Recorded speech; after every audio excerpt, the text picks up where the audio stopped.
thinking we're gonna throw some tiny jigs around today as well. We're over on the opposite side of the bank. I just had my other live stream going from, I was streaming from down next to that group of trees. I was actually on that shoreline. I don't know if you see where I was. I was right down there. So we came, hey, no problem, Mort, no problem, Romano. Yep, we're back on. Sorry, I ended the stream. I walked over, that was why. I had to get all my stuff. I was fishing right there. I don't know if you see that little shoreline there. That's where we were at. But I decided to pack everything up and move down to this end, which is why the stream cut out, because I was moving to a different spot. So I came down to this spot just to give it a different shot, see if we would have any better luck on this end of the lake, because we were over on that end and didn't get any bites for like an hour and a half. So I decided to move down here and try something different. Because if you're not getting bites in one area after a while, maybe that's a good indication you should move to a different spot. This end of the lake is a little bit deeper. And since it's getting to be a little bit later on in the morning, I figured some of the fish might move to the deeper water, at least the carp and stuff. I'm also seeing a few bass that are jumping around, and I know this lake has, this little pond has crappie in it as well. So I'm using corn. So corn. Yeah, I was down on one spot for like, I guess almost 2 hours. And we didn't get anything, so I moved over to this spot. You know, carp will tend to go to the deeper water during the day. And then kind of in the morning, earlier morning, that's when they'll come up to the shallow parts to feed. So that's why I was in the shallows. Over on that end of the lake, it's a lot shallower. Out here, it's like 9 to 10 foot deep. So yeah, I'm hoping so as well. I'm gonna throw around a couple of different lures and see if I can get anything on those.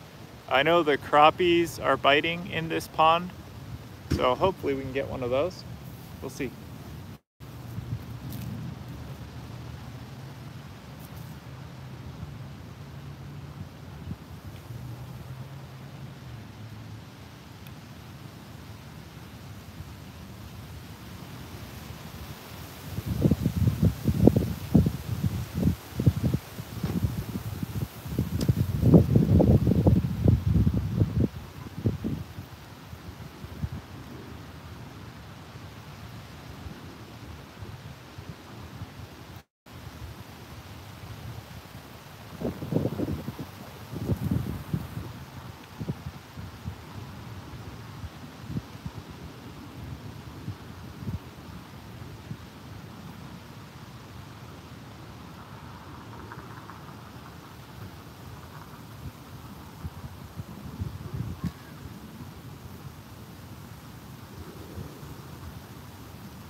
Throw it a little casting spoon.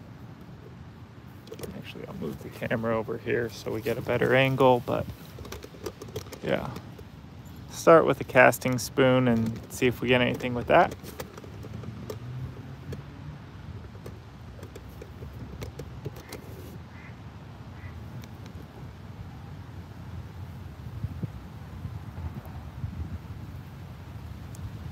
Yeah, we'll try the spoon.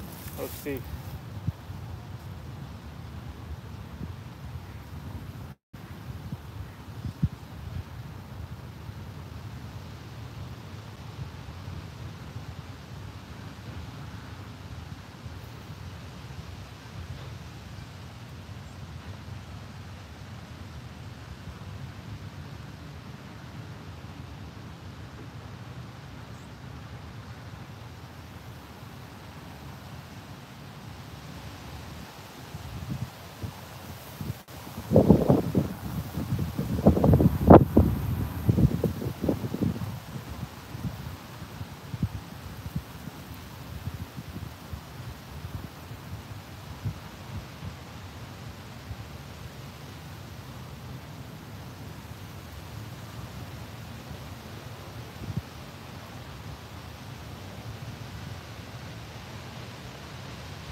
Try change it to like a crappie jig now. Give it a few casts here with the spoon. Try changing up the lures again. Just change until we find something that works to catch a fish.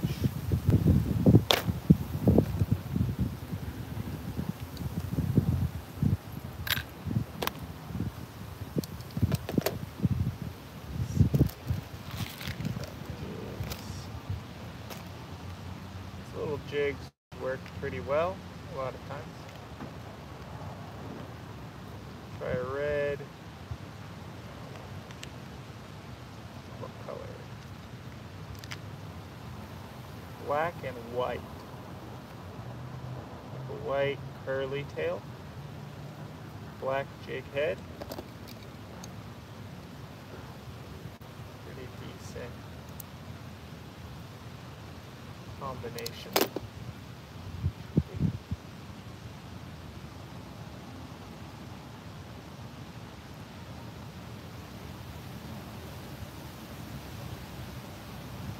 Yep, we're going with black.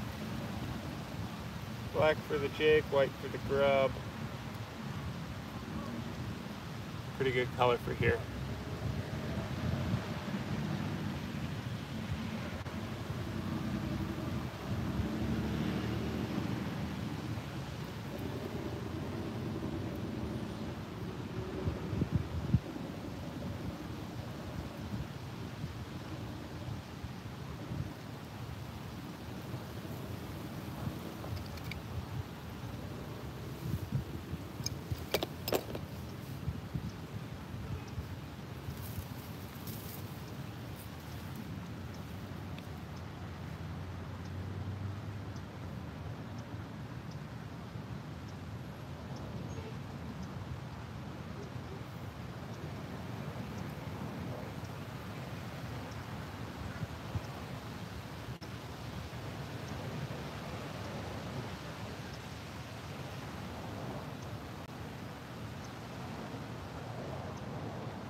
try something else.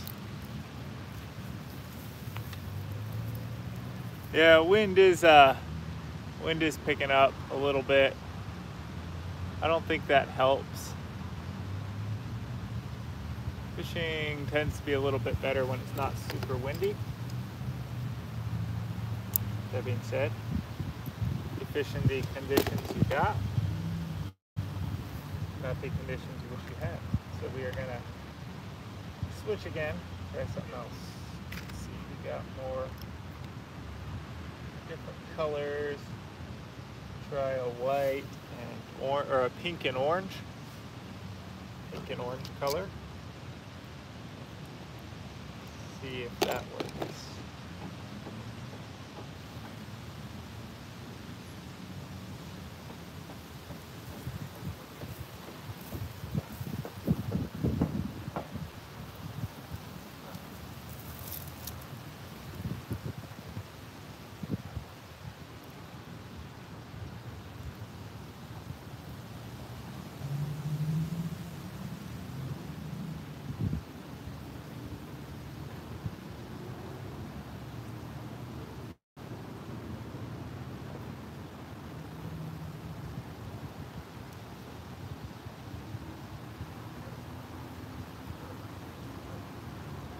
Give that a shot next.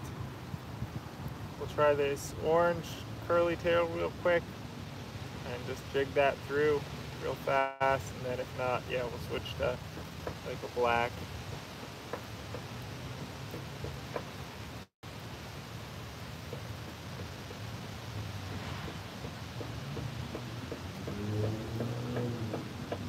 I don't quite have all of my bass fishing stuff out here today because when I first came out here, I was mainly targeting carp, so I didn't bring all of my bass fishing kit with me. I have a crappie fishing kit and then a few kind of random lures. So unfortunately, I don't have the like bass jigs. Hey, how's it going, Cod Pro? Good to see you on here. Not yet, but we are still trying. We are still trying, and I think we'll do it too. Don't worry.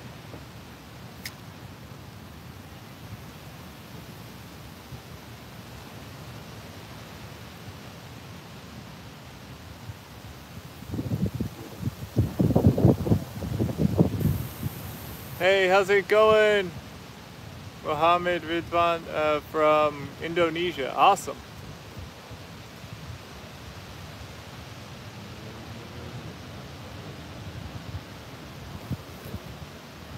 Thank you for watching from Indonesia. Hey, Justin Funderbug. How's it going? Thank you for watching. Good to see you back on here.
Hey, how's it going? So, a favorite lure to use for bass. Sorry about that. Thank you, Justin. Thank you. Hey, yeah, sorry. I'm also fishing with, so I'm fishing with this little guy. It's a little crappie jig. There are crappies in here and a few other things as well, like bass. So that's why I need to get more interactive with the chat. It's hard to fish with the chat when I'm doing the, like fishing with lures. It gets hard to interact with the chats because I'll be, fishing away from the phone and everything. But then on my other line, you can have two lines here.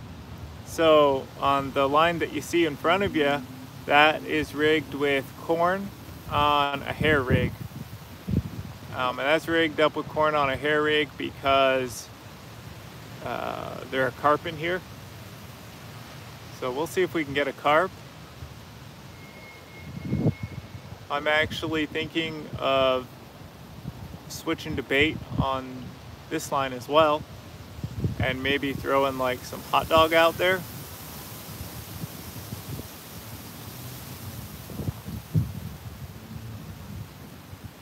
So yeah, the line you see in front of you, the big cat line, that is hooked up with corn. And then I'm thinking I'm gonna use this one and try fishing with hot dog. See if something like really smelly like a hot dog will help draw fish in. Sometimes that sort of thing works. We will see.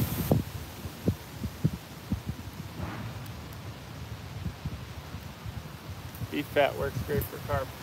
Yeah, I've definitely caught carp on things like hot dogs, that sort of stuff. I just caught a carp the other day. It was almost 10 pounds, just shy of 10 pounds, and it was caught on a hot dog. A little 98-cent hot dog.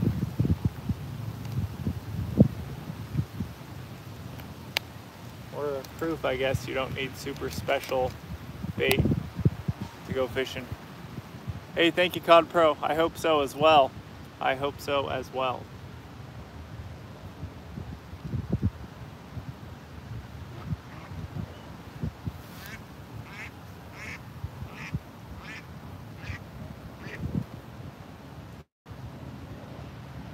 A chunk of fat offside of a roast. That actually sounds like it would stay on the hook really well. So yeah, I'm gonna have to give that a try. It sounds like a good option to use for sure.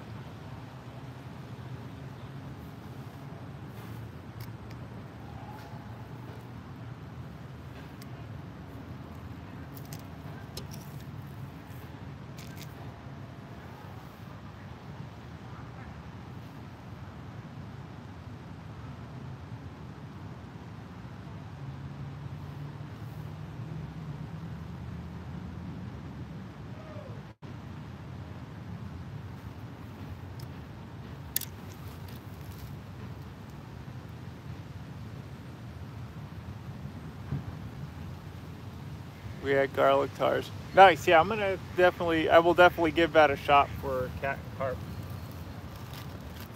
That sounds like a good option to use. Always looking for new baits, new ideas.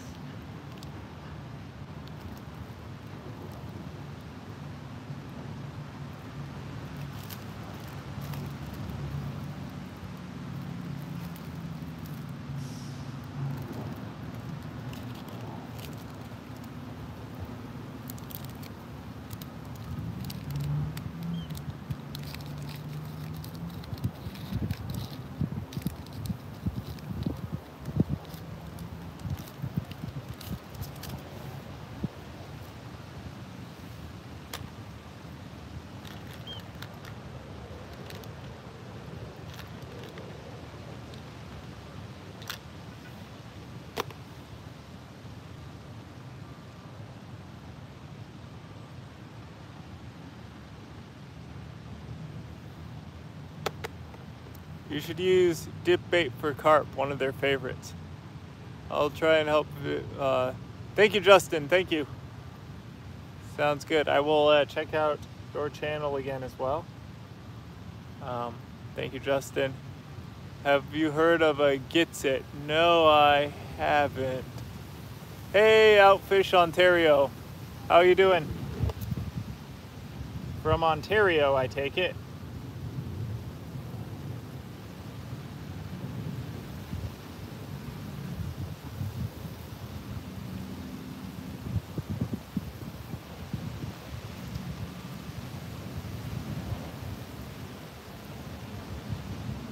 Yeah, we'll definitely have to try that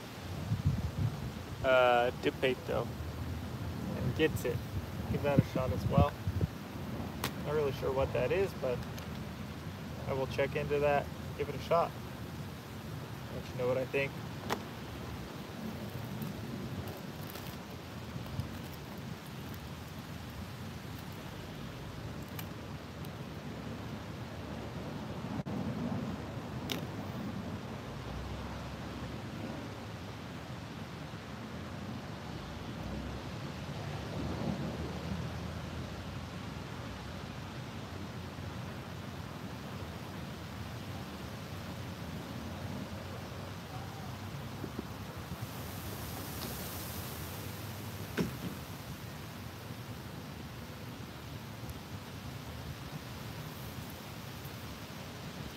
Hey, how's it going, Luke? Wow, tons of people in here. Thank you everybody for watching. Thank you, Justin. Thank you, Cod Pro. Dream fish to catch. I've actually never caught like a shark or something. That would be cool. Yes, thank you. Thank you, Justin. Thank you, Outfish.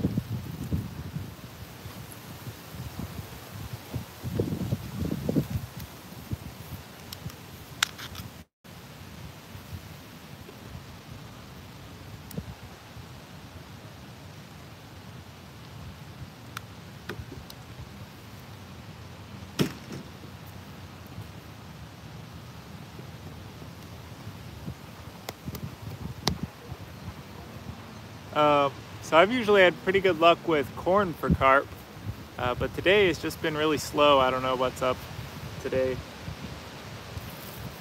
But like I said, I've caught them on hot dogs and bread and power bait, all kinds of things.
Alright, so I just put on a big chunk of hot dog. What state we fish in? Yeah, they are slowing down, I think, Justin. They are really slowing down. It's getting toward be the winter. It's Illinois here, so Chicago. Yep.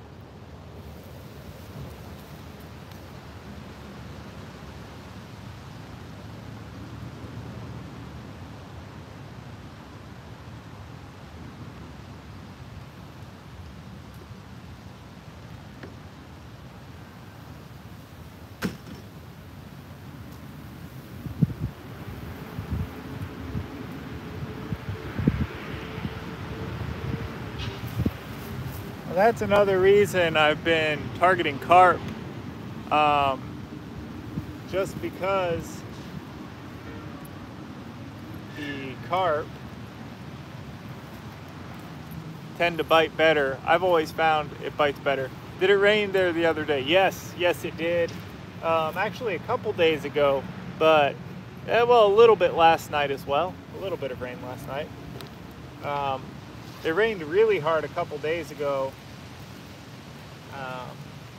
and all the rivers and everything were up. But it did rain a little last night.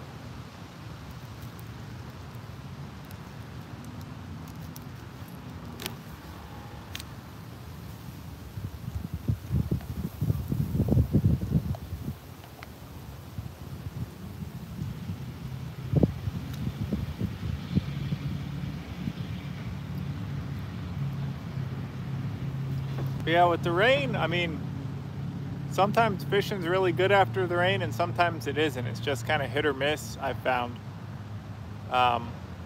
We get Chicago weather a couple days here, it gets here. Okay, so y'all are probably gonna get some rain then, I'm guessing. Hopefully you guys get some rain, I guess.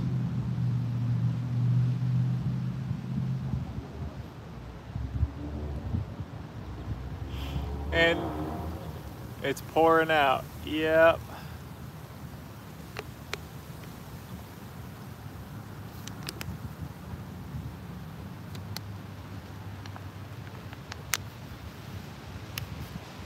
But yeah, you think the fishing's slowing down up there in Ontario as well? As from what you're saying? And Justin, where were you from again? Sorry about that. I thought you had told me, but was it Indiana? We might get a hurricane in Florida. Wow. Hopefully you guys don't get another one. I know y'all have had 2 different hurricanes so far. Oh, North Arkansas, that's right. Northern Arkansas. Up by Cotter. Nice area.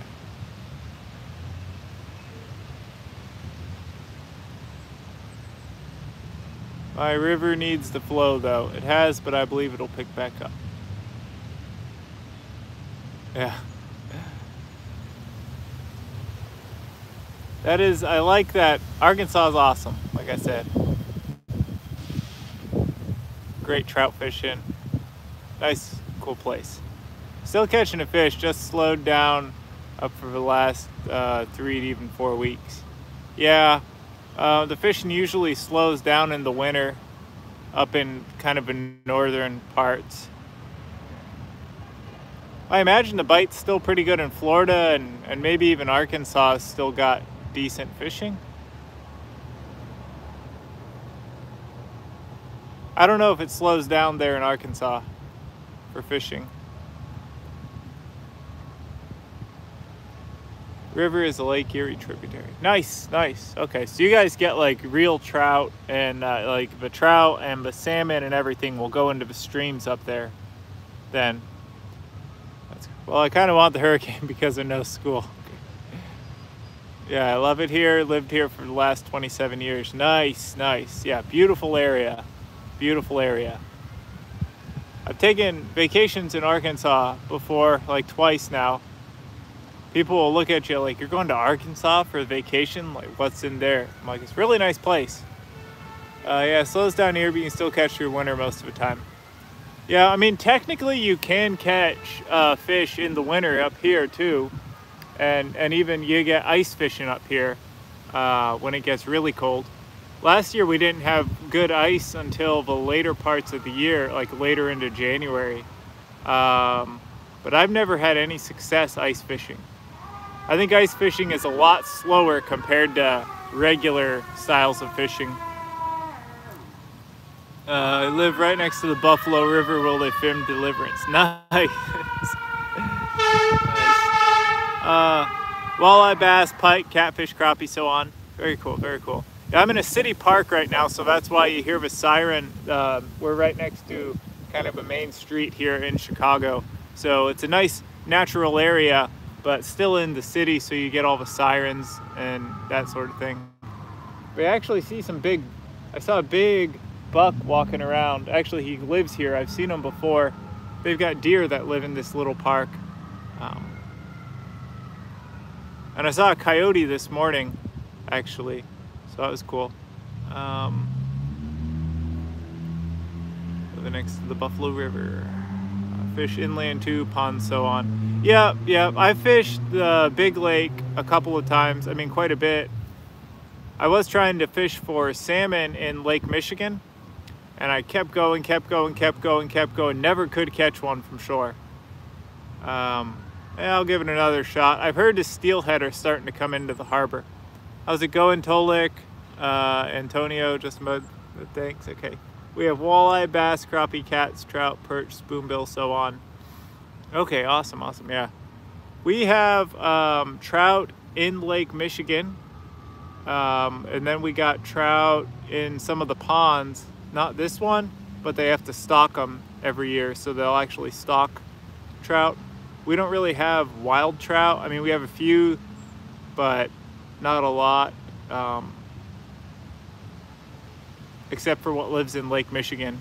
That's one of the only places it can get cold enough. But I've never caught a spoonbill before. That would be cool to go spoonbill fishing. Mahadzir Hati, hello from Malaysia. How's it going from Malaysia? Thank you for watching. Thank you for watching. Our trout are closed unless it's a Great Lake. Oh, that's too bad. Yeah. But I guess because they go up there and spawn, I guess into streams.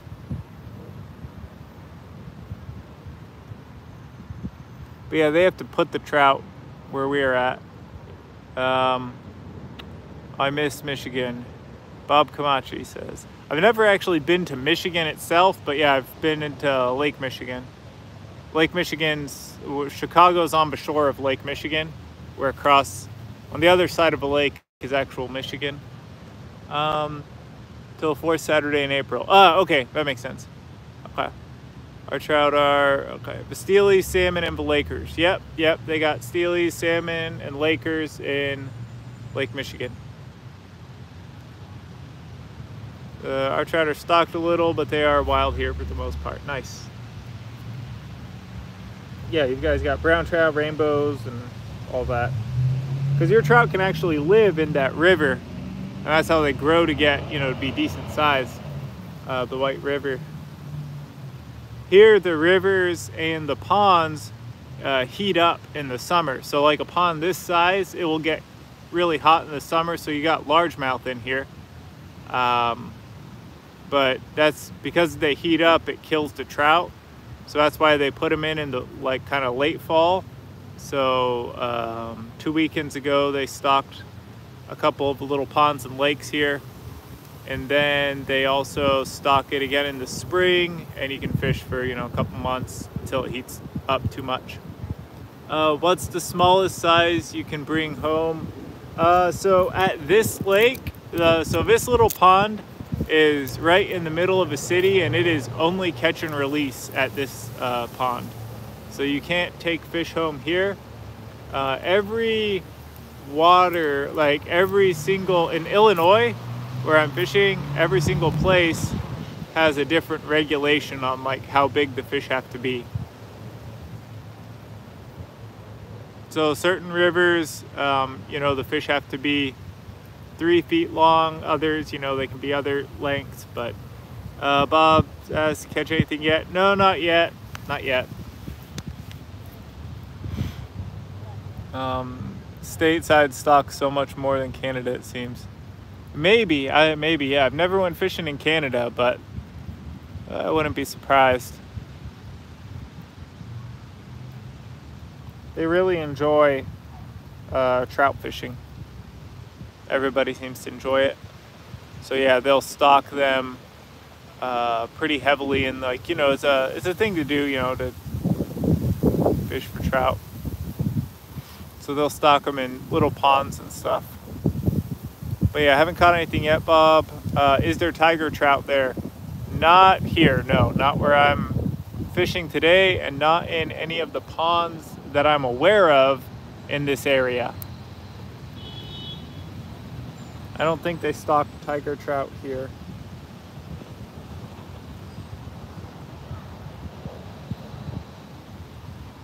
I'm sure you can find them in Wisconsin, though. Yeah, trout are excellent eating, Bob. I love trout as well.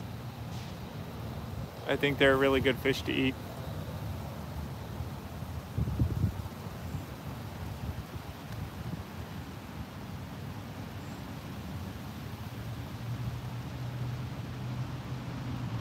What about rainbows? Yes, there are rainbows. Not in this pond, but yeah, in other ones that I've been fishing at. That's what they stock, are rainbow trout. And they stock those throughout, you know, little ponds, little lakes all across Illinois.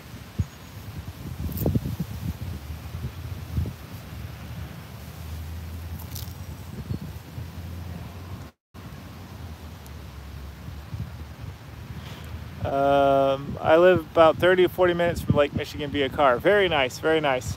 Yeah, I live like 5 minutes from car, 10 minutes from walking, 15 maybe walking.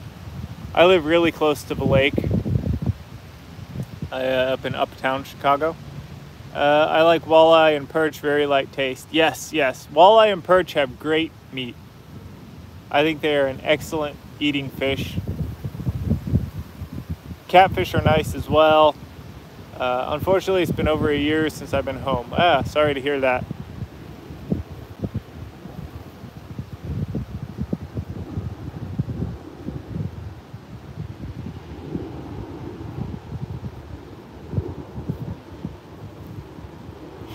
One of the things I like about, okay, I'm near Grand Rapids, Michigan. Okay, very cool, very cool. Yeah, like I said, I've never been to Michigan, but I would like to go sometime, so.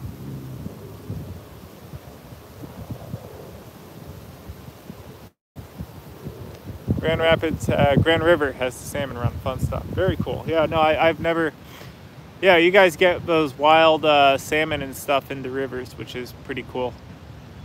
We don't have that here in Illinois, because like I said, the only part of Illinois that borders the lake is Chicago, basically. And it's all built up, and there aren't any natural like rivers running into it. Is there catfish in there? Yes, there are catfish in here, and that's what we're trying to catch. Let me see. I think we have them all, yeah. See last message, but yeah, no, there are catfish. That's what we're trying to catch. I've caught channel cats in here before.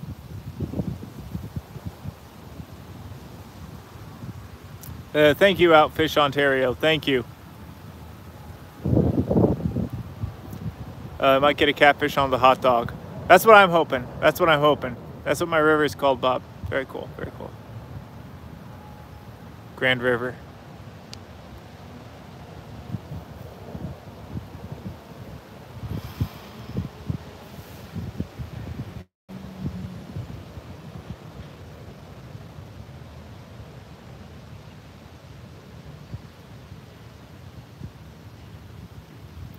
Good. Grand River in Ontario. Hey, thank you, Justin. Thank you. It's always good having you on. Have a good one.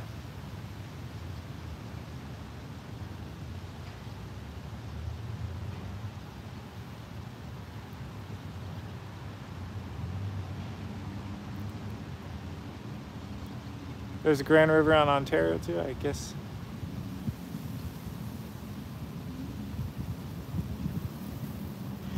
I really need to make it up to Canada as well sometime. I want to come up to go fishing in Canada. I've always heard Canada is the place to be for fishing. Is there pike in there? Asks Cod Pro. I think there likely are some pike in here. I haven't seen any. I haven't seen anyone like report catching them here, but I think there are pike in here. Absolutely. There are likely some pike here. Lots of good fishing, yeah. Because definitely this seems like an area that pike would live in. And they'd have plenty of food. There's plenty of little like sunfish, minnows. Yeah, I think there are pike here. The only thing is I'm not sure how many, like if they have enough weeds here for the pike, but I think there are pike. I've just used night crawlers for cats. Yeah, I've caught plenty of catfish on night crawlers. That is a really good bait. I think that's a surprisingly good bait for catfish. You know, people will say that, you know, I've never had the baits that I've never had any luck with, Bob, are the stink baits that you'll get from Walmart, you know, like those really terrible smelling ones. I've never had any luck with those. And yeah, if you want to catch them, then you should use a perch lure. Yes, yeah, no, it's good. I will definitely give that a shot sometime. There's a river pretty close to me called the Des Plaines River Cod Pro that has a lot of pike in it, supposedly. So I'm actually going to make like a pike fishing trip out there sometime and try to catch some. I use worms, minnows, and shrimp. Yeah, those are good catfish baits. I have also used bluegill. So bluegill, I think, are a really good bait for catfish, like a live bluegill. Of course, that also means you got to catch bluegill, you know, for bait. So you have to go out kind of before you want to go fishing, and yeah, catch a bunch of bluegill, and then you can use those. But yeah, I've had good luck with bluegill as well. Bob says, only use worms, catch most of the fish in Michigan for me. Oh, we can't here in Ontario use bluegill. Ah, that's too bad. That's too bad. Yeah, every state is different. Every state in America, in the U.S., some places are the same way, where you can't use bluegill, crappie, any game fish.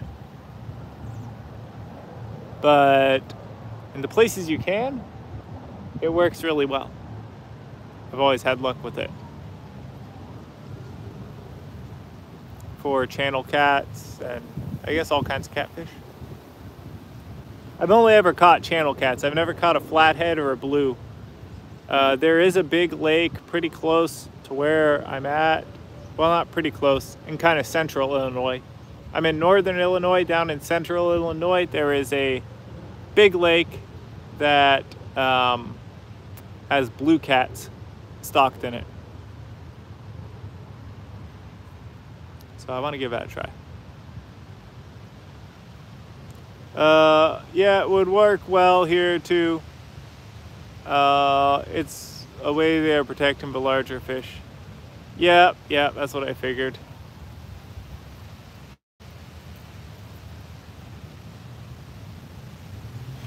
Caught bowfin, bullheads, cats, bass, drum, all the songs for stuffing, rainbows, and live worms. Yes, it's definitely I think it's a really great bait to use. I've caught bass on it as well. Yeah, bass. It's a great bass lure, you know, like using live night crawlers work really well for largemouth, surprisingly.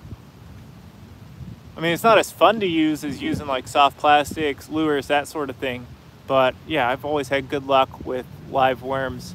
They work well. Even for carp and stuff.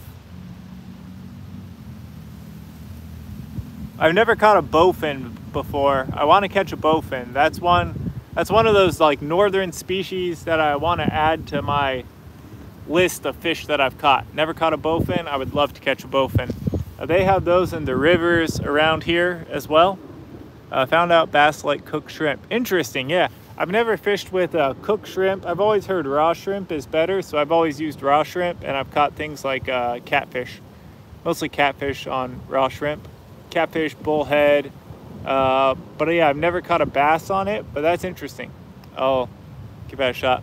Do you like pickerel's teeth? I've actually never caught a pickerel before either. But yeah, I understand they have a lot of teeth in them. They're kind of like a little pike. Bowfin, pretty much like catfishing too. Okay, nice. I will definitely have to try that sometime. We have them here. Couldn't get one this year, bowfin. Yeah, I've never caught a bowfin. I would love to get one though. They look like really cool fish. And then one I tried for last winter, I went out to to Lake Michigan and I tried fishing the harbors there, is something called burbot. Because we got those burbots in the big lake, like Lake Michigan, but never could get one of those. Those are really kind of a rare fish to catch. Bowfin fight hard. Yeah, I've always heard they're awesome fish to go for. Michigan doesn't have pickerel. We got pike and muskie. And we have them in Lake Simcoe. Very cool. Bass will eat cut bait. Interesting. I've never caught a bass on cut bait. Do you like to catch snakehead? I don't think we have snakehead here.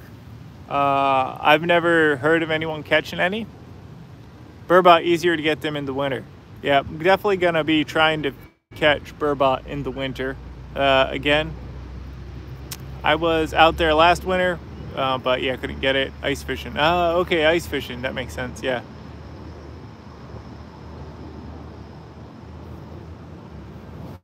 Yeah, I need to get more into ice fishing. Hopefully we get good ice this year. It's been really warm recently, but hopefully we'll get some good ice. If we do, I will be out there burbot fishing for sure. Use the tail. Okay, I will definitely give that a shot, using the tail cut bait. Walleyes here in Michigan. Nice, nice. The walleyes are in.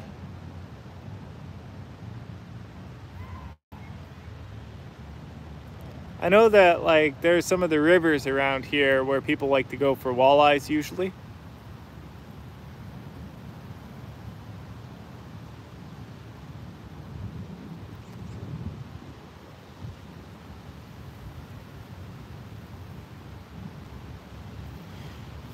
I'm gonna try. Are you going live tomorrow? Yes, I'll be live. I believe I should be live tomorrow at some point in time, COD Pro. I'm gonna move.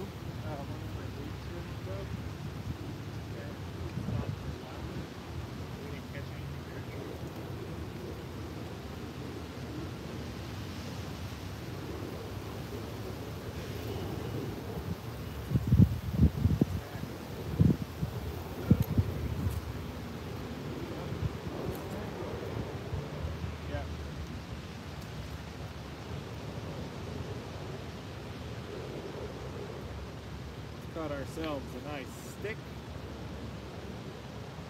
Nice stick is what we ended up catching.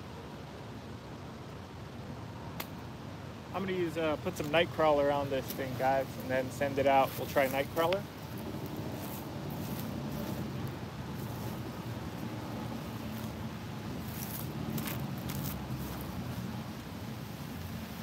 Yeah, nice catch. Bag end. What time?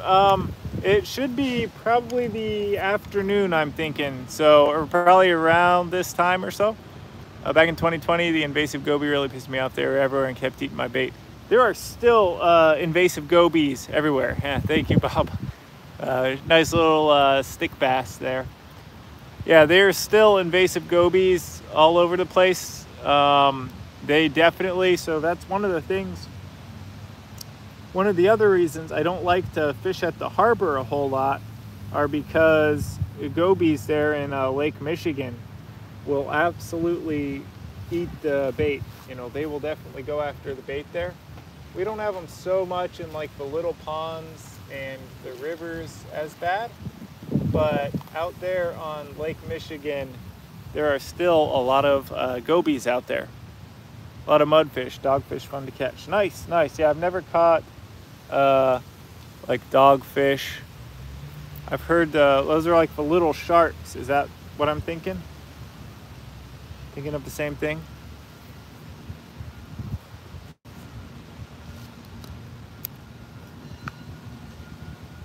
So we're gonna try fishing with Nightcrawler. See how this goes.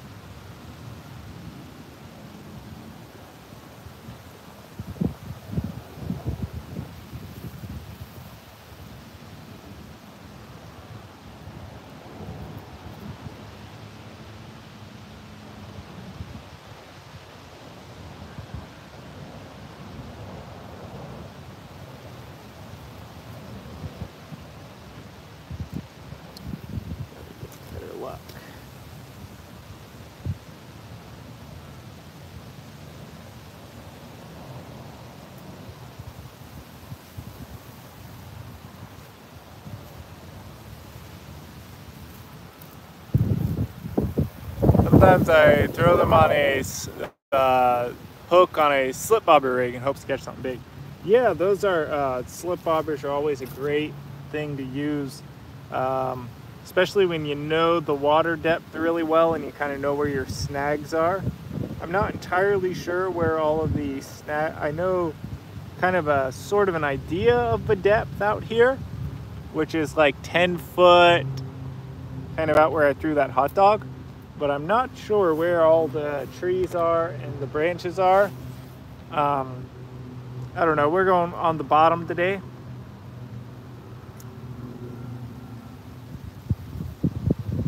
But yeah, those are always a good way to catch things. I will show you how I rigged this worm. So I put it on a hair rig. I like those hair rigs. And that's just kind of like a European carp fishing way. But it also works really well for catfish, I found. And it usually catches them right on the corner of the mouth really well. So if they've got this little piece of a line that comes off the hook, so your bait's actually attached to that line that's next to the hook. And then I have 2 pieces of fake corn on there. That fake corn is made out of rubber and it floats. And the idea is that that fake corn will float up and the hook will be down and it'll suspend it kind of above the bottom. So the fish are going to be able to see that pretty well.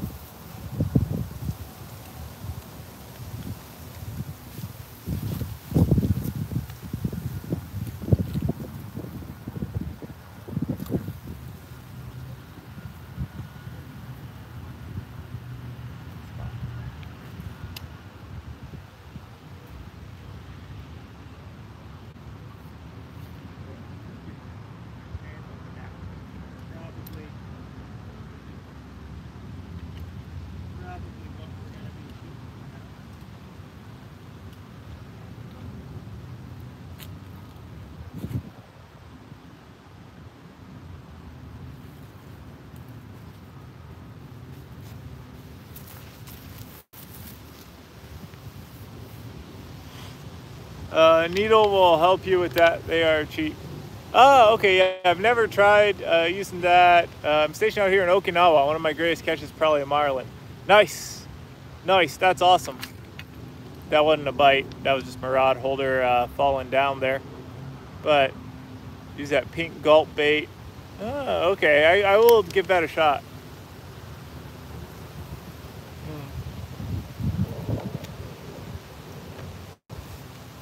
I like that gulp bait and power bait stuff for stock trout. Freshwater fishing out here, the secret's fried chicken. Oh, okay, that's actually a good idea. Never tried using like bait. Yeah, I imagine it would work.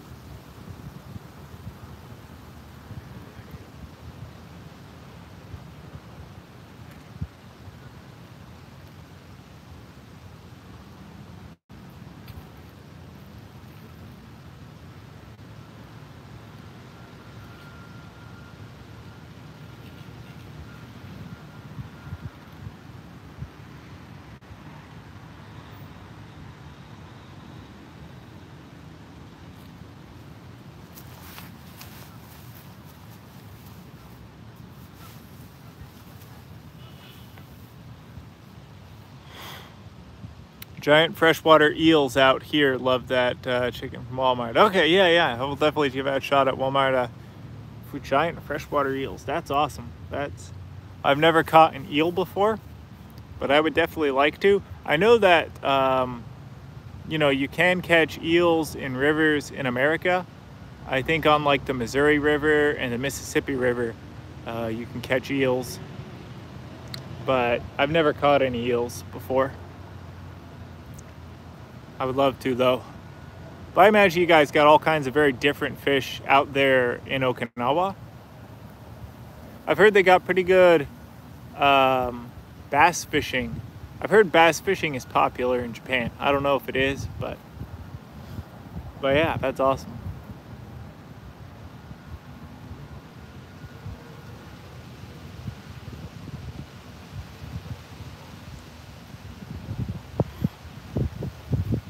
They fight backwards and death roll. Nice, nice. That sounds like fun.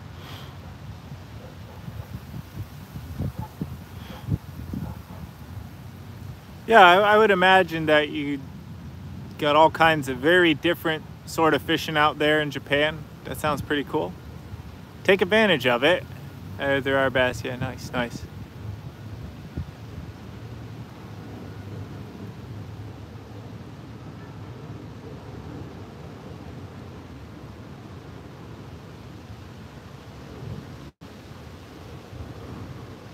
Yeah, definitely take advantage of that fishing out there if you get the opportunity to. So.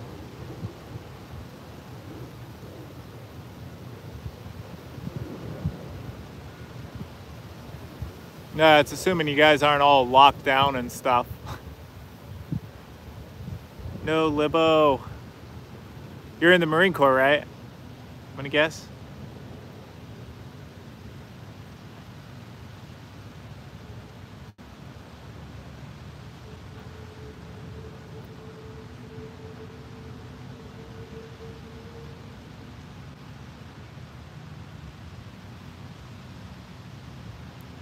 Even carp caught them on fried chicken. Very nice, nice.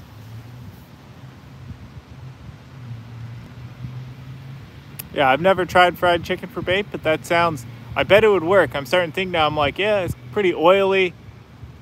It's got the breading on as well. Seasoning, probably smells really nice.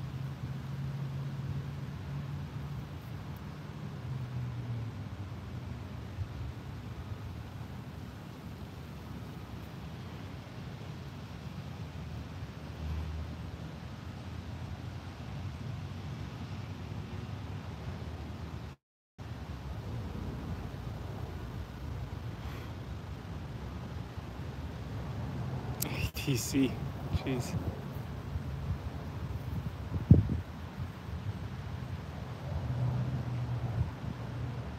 The savage trolls have entered the comments again.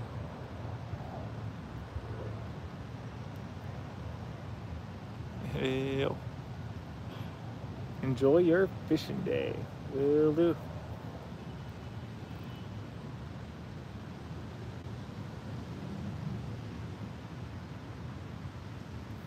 We'll have a good time out here fishing. Hopefully we catch something.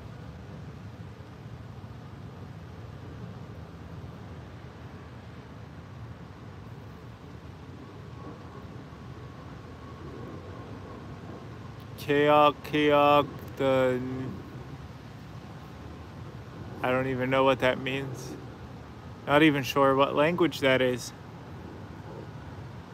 Asugi Aji. Hello from South Africa. Hope you catch big carp. Thank you, Fabian. Thank you. I'm hoping so as well. I am hoping so as well. Say what now? I've had a few people from South Africa actually watch this channel. That's awesome. You guys got really great white, like a lot of sharks out there in the ocean, from what I understand. Great white sharks. That's what I'm saying, man. I'm hoping that something hits this worm.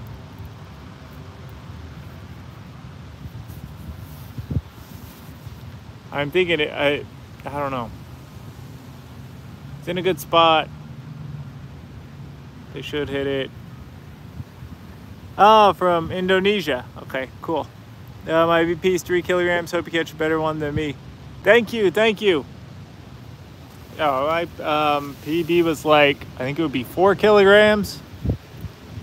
5, 4, something like that. Trying to think of what would be like 13 pounds. I don't know kilograms that well. But yeah, thank you, Fabian. I have to get going. Good luck. Thank you, Ontario. Thank you, Outfish. Thank you so much for watching. Thank you for liking. Thank you for joining. And yeah, I will keep you all posted.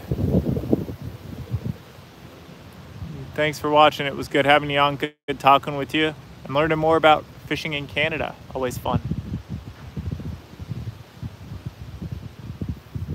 What's your favorite bait? I would say my favorite bait, I don't even know. Oh, bait, fish on.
something tried pulling that worm off. So I'm gonna put this worm back on. It almost something grabbed the worm and then tried swimming off with it. That's what it was. So, but I will put this back on and we will see.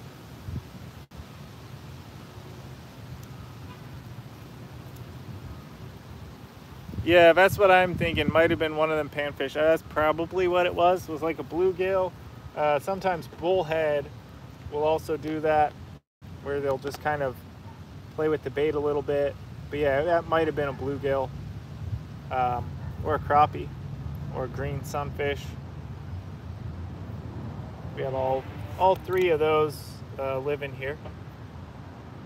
I don't think we have perch in this pond, but we might. If there are perch in there, they'll also do that.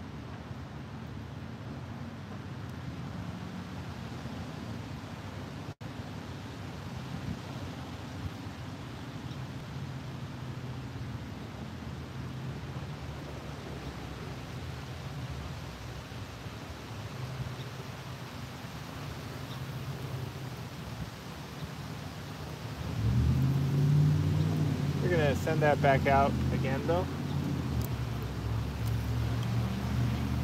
Dip your worm in honey. It works well in South Africa. That is actually a really interesting idea. I might have to try that. Cod Pro, what's the, yeah, that is the downside of a smaller little fish will love to also hit the night crawlers. So while you will catch big fish with night crawlers, you also end up hooking into like a lot of small ones and things that you weren't really intending to catch. Whereas you throw really big baits, yeah, you might go all day and never catch anything, but you're only going to catch big stuff. But the night crawlers, yeah, those, all kinds of other things like night crawlers. But yeah, that's interesting. As far as honey, I've never tried that before. You know what, Cod Pro, I guess worms probably would be my favorite. At least that would be my most, what bait have I caught the most stuff on? That would probably be worms, I'm guessing. Set this back out.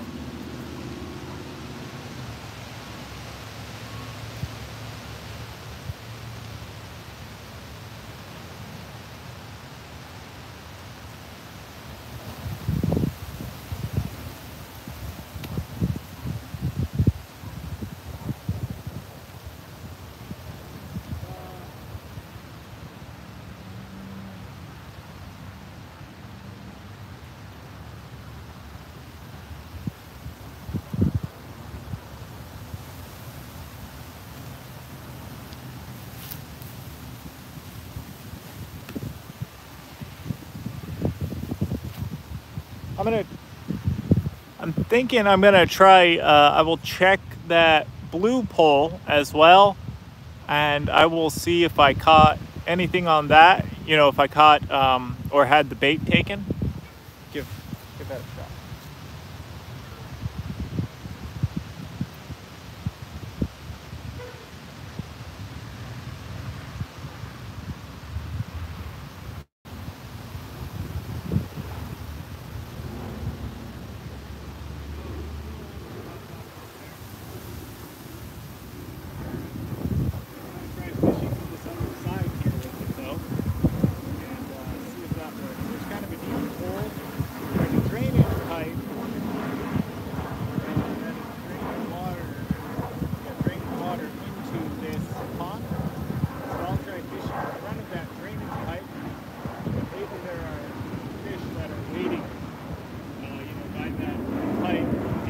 Stuff that, you know, flows down the pipe into here.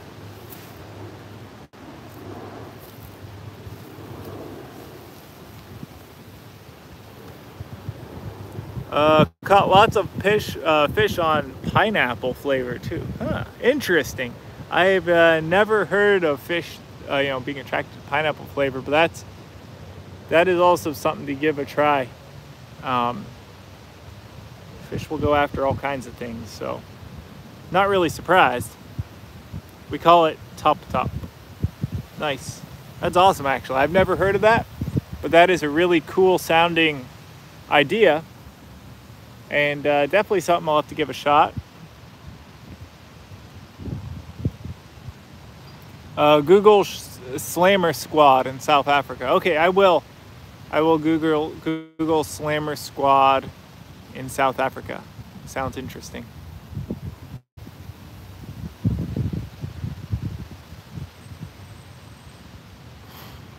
So do you fish mostly freshwater, or do you fish saltwater as well in South Africa?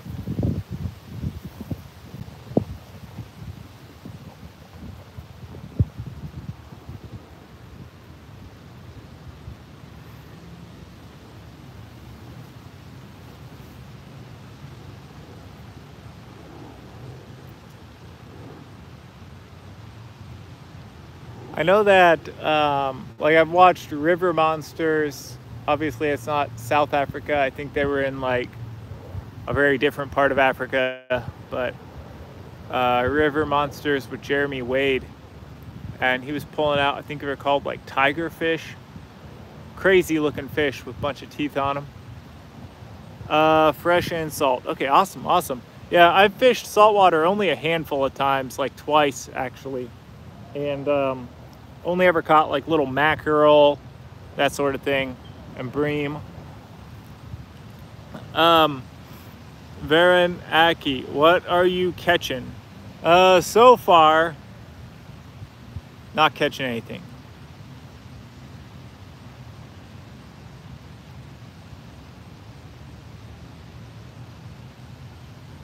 But I think we will. I think we will. Do you support the troops? Like, what kind of a question is that? Do I support the troops? Which troops?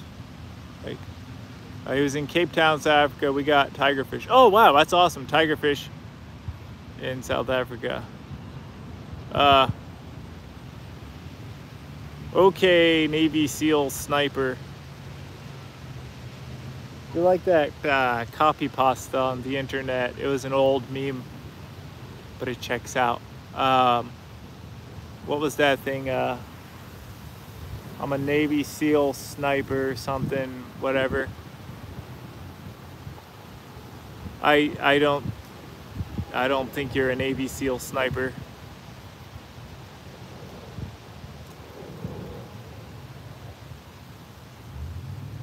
I don't even think the SEALs have that MOS. I don't know how that works in the SEALs. Use liver to catfish. Okay, yeah. I've used liver to go catfishing. But yeah, fishing troops. Fishing troops, Fabian.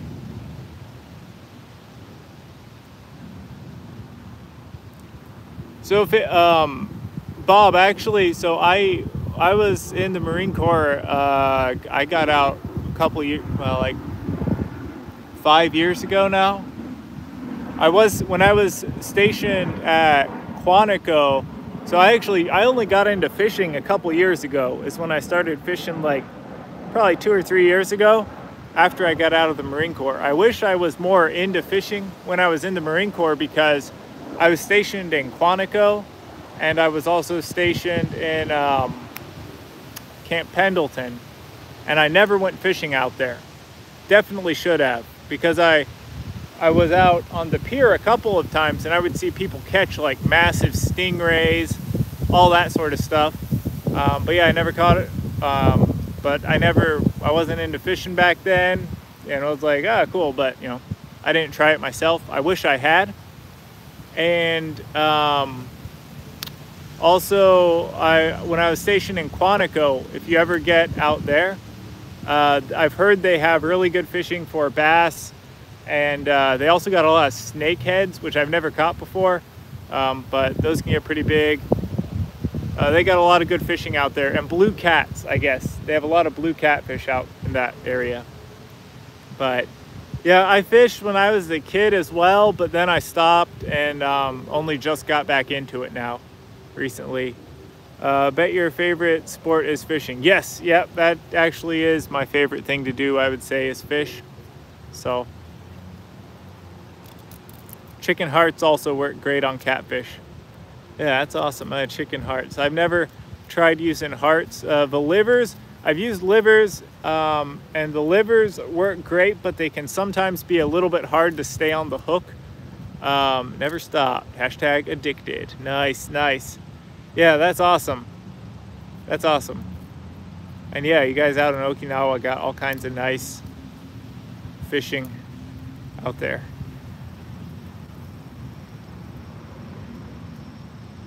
But I've also heard Okinawa sucks too, so like it's a terrible station. Just because I've always heard like it gets locked down, no libo, all that sort of stuff. So I use plant-based thread to wrap the liver to keep it on the hook. Oh, okay, nice, nice. Oh, I love Oki. Okay, that's cool. Yeah, I always heard bad things about it, so I never. That's why, you know, I don't really know if it matters. Thinking back, like what you put down, but you could put down like where your top choice is to go. And Okinawa was my last, and I didn't get sent there. I got sent to Pendleton and then to Quantico. But that's cool. I'm glad you like Oki.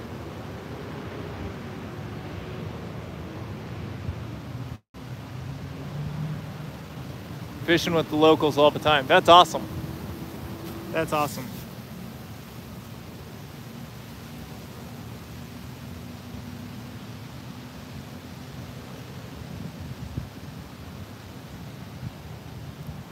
Have you tried live bait for catfish or bass? Yes. I use live bait for catfish a fair amount when I can catch live bait first, that is. Live bait works pretty well. And for bass as well. Got connections with Chef out here, so I get free Kobe sometimes. Awesome. Awesome. That's pretty cool. Frogs, Fabian. I've never used frogs for bait. Hi from Malaysia, says World Anime. Awesome. Hello from the United States. Hope you're having a good one in Malaysia. Oki's pretty cool. Awesome. Glad you like it.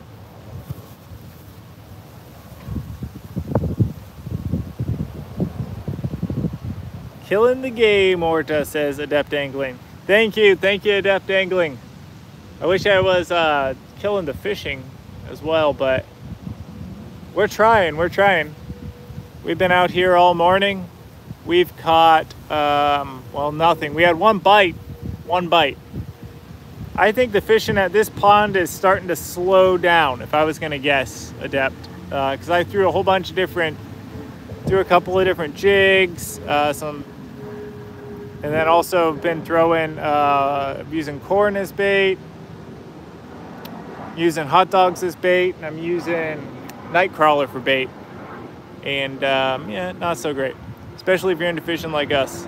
Awesome. Yeah, that would have been, if I was more into fishing, I definitely probably would have put Oki. Definitely should have went there. Thinking back. Frogs work well, and crickets. I've used crickets for bait before. I don't know, crickets, you know, sometimes they're hit or miss.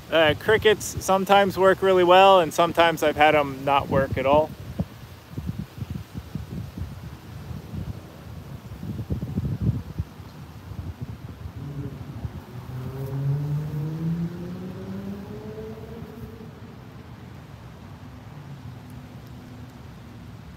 Yeah, I've never used frogs for bait. I'm not actually sure if you're allowed to. I'm gonna guess probably not. But you can catch frogs on a hook and line. I've done that before. I mean, not here, but I went frog fishing before. I don't know if you're into using, well, we have different kinds of frogs here. We have really big frogs called bullfrogs, and you can actually go fishing for those. If you have a fishing license, you can fish for them with like a hook and line, where I used to live, and yeah, we've done that before. You can fry up the legs and everything. We use strong flavors with our corn, and when it gets warmer, go to sweet flavors. That is a good idea, using flavored corn. Yeah, I usually don't use flavored corn. A lot of times what I'll do, I'll use those things, what are called method feeders. So on the hair rig, I'll put the corn, and then on the method feeder, I'll use breadcrumbs. I'll wet them down, they get really sticky, and you can just paste that. You know, it makes like a paste bait. I'll usually put a little bit of like Jello mix on it, and it gets really sticky, holds together really well, and you can put it on as dough bait onto that method feeder and then send it out. Got kicked out of Bass Pro for fishing in the tank, says I'm Stucky LLC. Awesome. I've seen people, I've seen those onlines of like people doing that.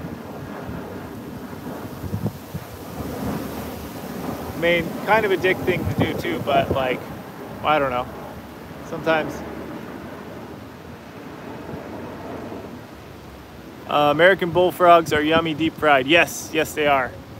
We have bullfrogs protecting South Africa. Yeah, not here, not here. I sniped a catfish at 1,400 yards one time. Awesome. Okay, Marcus Luttrell.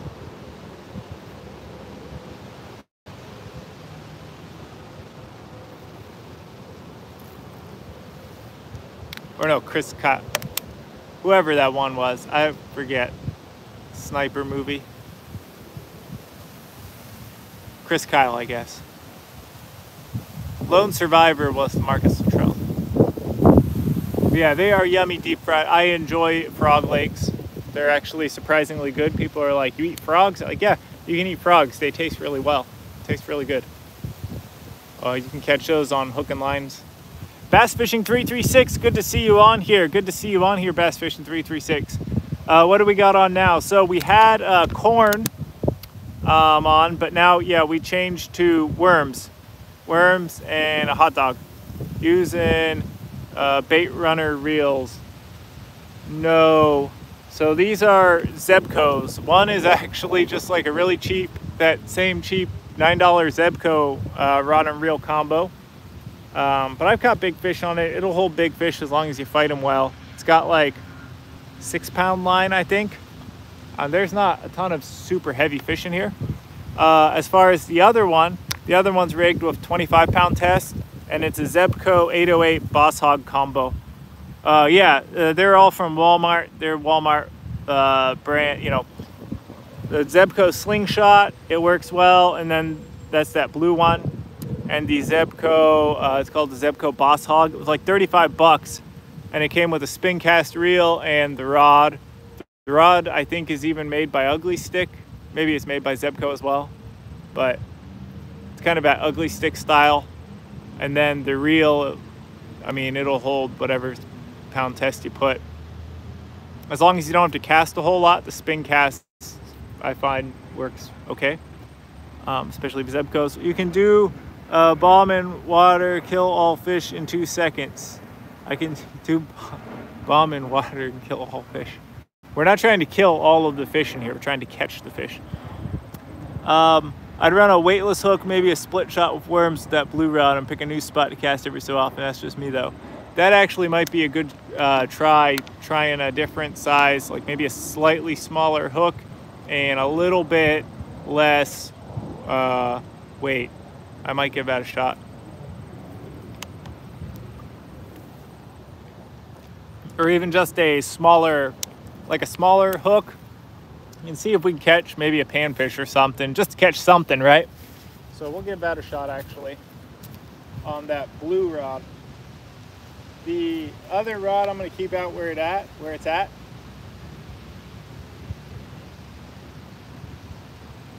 But yeah, like I just want to catch something out here, so we will, on that blue rod, we'll switch it up to something else.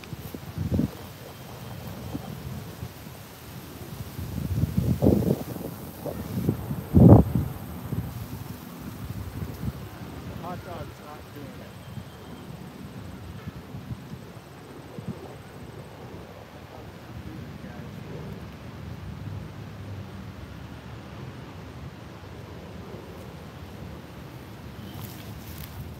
we'll switch to Nightcrawler.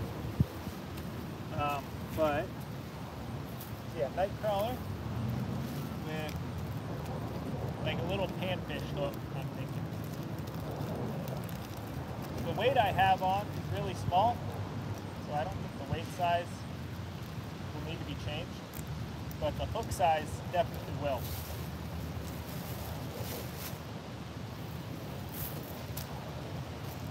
So yeah, we will change the hook size to something a little smaller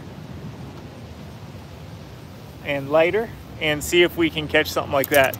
Catch a little panfish for cut bait too. That's not a bad idea. Carolina fish finder rigs are also my go-to. Carolina rig. Nice, nice.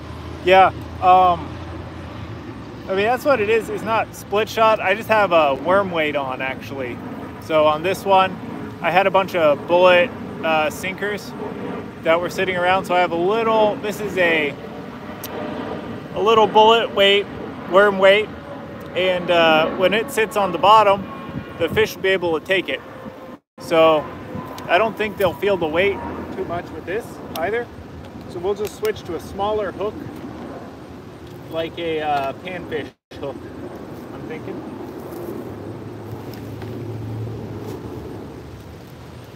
So I have on a big old like J hook at the moment. But yeah, I'm thinking a size. What size do I got here for panfish hooks? Size 4. But a size 4, like, have I been to Bass Pro? Yes, go there all the time. Love Bass Pro. When the bite is slow, I try to go for sneakier presentation. Yeah, a little wire Aberdeen hook, I'm thinking. You can also put a bobber between the swivel and the hook on a sea rig, get the bait up off the bottom, call it a Santee Cooper rig. Huh. That is actually a good idea. I've never tried that before. I might give that a shot in a second. I'm gonna first try just putting the worm on a smaller hook, try switching it. So I had Nightcrawler on a pretty big size hook, but I will now try just a Nightcrawler on a much smaller hook and really thread this guy on there. Are you fishing this weekend? Not this weekend, no. I actually have a few things I got to do this weekend. I will be out of town and won't be able to fish, unfortunately. So I wish I was able to fish this weekend, but unfortunately I can't. So yeah, this weekend will be a weekend of no fishing, which is unfortunate. Unfortunate. But we'll be back next week for sure. For sure. When you have time, mix custard powder and casting sugar together. It's fluorescent, which helps track fish. That's a good idea. I'll give that a shot. All right, so we'll try just a much smaller presentation here. Nightcrawler on a small hook, small like number 4 size panfish hook. See if this works. I'll put it right back where I was fishing.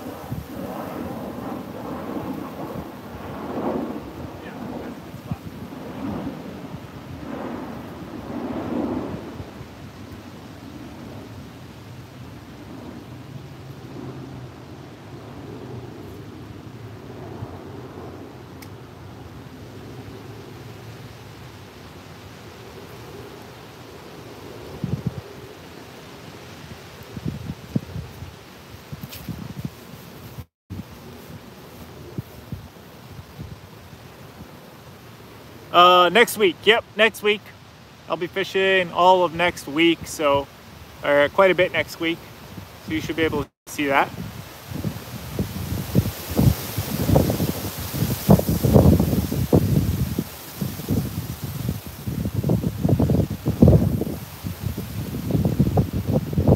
That's a bunch of wind. We're getting a ton of wind right now. Bunch of wind blowing up, I think from the south. Let me see, is it? Yeah. We're getting a southern wind, which is making it really warm. How big is the pond where I'm at right now? 4 acres. It's a 4-acre pond, so pretty small. One way to go about it too is cast as far as possible every so often, really. That's a good idea, actually. I'm gonna going to give this a shot here for a little bit, and then yeah, I'll reel it in and then cast it out and do that method. That sounds like a good shot, and yeah, it does sound like it would cover ground quite a bit. So it's a 4-acre pond actually. So you see out there, this morning I was fishing out right on that bank right there. I fished there quite a bit.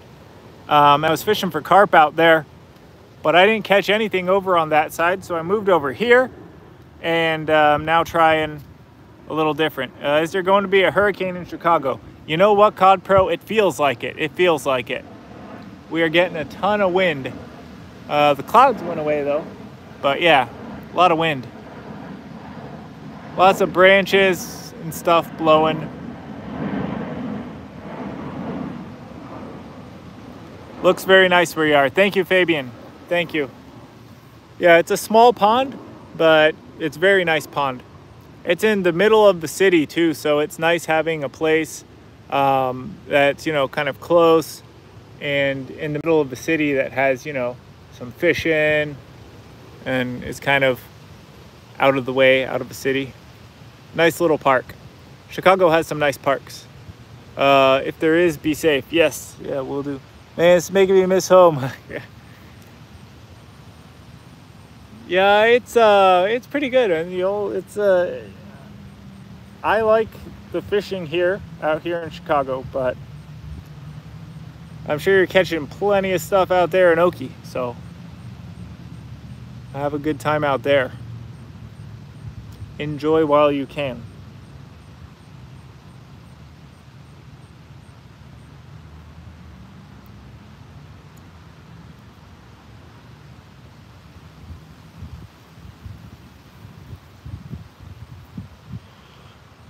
Because when you get out, you're gonna go ahead and think, oh, it was so cool when I was in, and then you'll be like, I wonder why I was thinking like it sucked. But you'll only think of like the cool stuff that you did instead of all the BS, right? So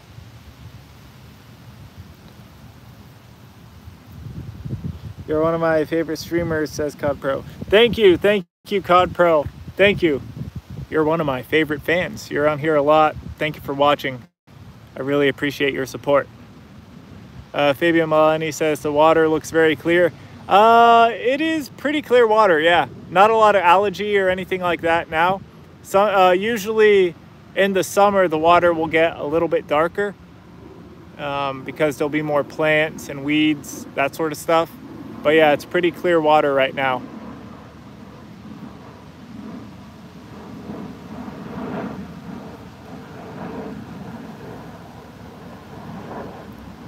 All the other ones were not interesting. Well, thank you. I'm trying to interact with the chat more today and be on it. Sometimes I'm really bad about like checking the chat and responding to everybody, and I want to, but especially I'll do this last weekend I did a fly fishing stream. So I was out fly fishing, and man, when you're fly fishing, you really can't like check the chat and talk to everybody in the chat. So you just kind of set your camera up on the bank, and then everyone watches you fly fish. I mean, it got some likes and people watched it, but it's hard to actually chat with people while you're fly fishing. I love fly fishing though too, so have a lot of fun with fly fishing. This style of fishing is fun though as well. I just like fishing, so. Fly fishing is one of those skills I'm trying to get better at. I think it's kind of like hard. It's not hard, but it's different, and it definitely takes a little bit of practice. I've kind of learned the basic cast pretty well, but like there's all kinds of different trick castings that you can do in fly fishing, like roll casting, spay casting, all kinds of different ones, and those ones are all harder. What's your favorite fish in the pond? In this pond, I would say are the largemouth bass. Earlier in the summer and in like a couple months ago and everything, I was coming out here and bass fishing, and I had a lot of fun bass fishing out here for largemouth bass, but also the carp in here. That's why I'm trying to catch. The carp are probably the biggest fish that are in here. And there's probably some big channel cats, decent sized channel cats in here as well. Fabian, I'm very happy with the way you handle the stream. You interact with your followers. Subscribe to your channel now. Thank you for the great stream. Hey, thank you, Fabian, for watching. Thank you so much. I really appreciated it. And yeah, I will try to interact and talk with everybody more. Sometimes it's hard to do, but I will try to do that more often now. Yeah. I agree with Fabian. Thank you, Capro. Valid, Bob says. Yeah, thank you guys. Thank you. Yeah, I will definitely try to interact with the chat more. Especially now that it's getting, as it gets colder, I don't know, I think it's better to fish with bait when it gets colder. So it's easier to interact with the chat when you're fishing with bait as opposed to lures. You know, because you're not actively fishing, you just set your lines out. I'm gonna move this though. We're gonna keep moving it around the lake so we get. So we'll send this guy out further, and we'll send it out in kind of the deepest part, which is actually right out there, about 15, 20 foot in front of me is actually where the deepest part is. According to like the depth map that I've seen of this place, they have a little map that shows the depth of the lake right when you walk in the park. So let's see. Is that a fish there?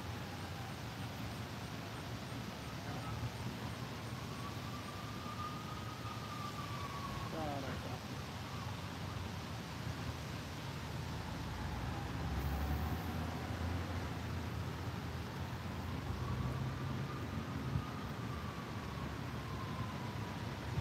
I don't want to cross the line.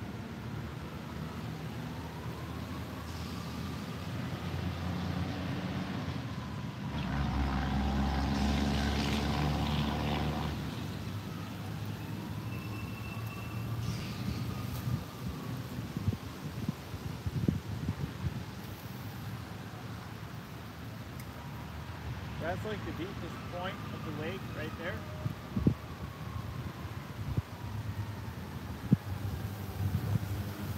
And it's not super deep. It's just deep enough that there's kind of a deep hole the fish can get out of the cold in the winter, and so you'll get some bigger fish. Are you using a bait caster? No, that's a spinning reel. And the other one is called what's called a spin cast reel. Two different types. Spin cast are those closed reels, which is a spin cast is that reel that see it's closed on the top. That's called a spin cast, and then a spinning is this reel where they're open. So that's the ones I'm using. The goat. Thank you, Bob. That's what I'm waiting for too. I've been out here for a while waiting for that big bite. Aqui no Brasil é só jogar na água que ia pegar peixe. Olá, esse daí é pescador raiz. So, I don't speak Portuguese,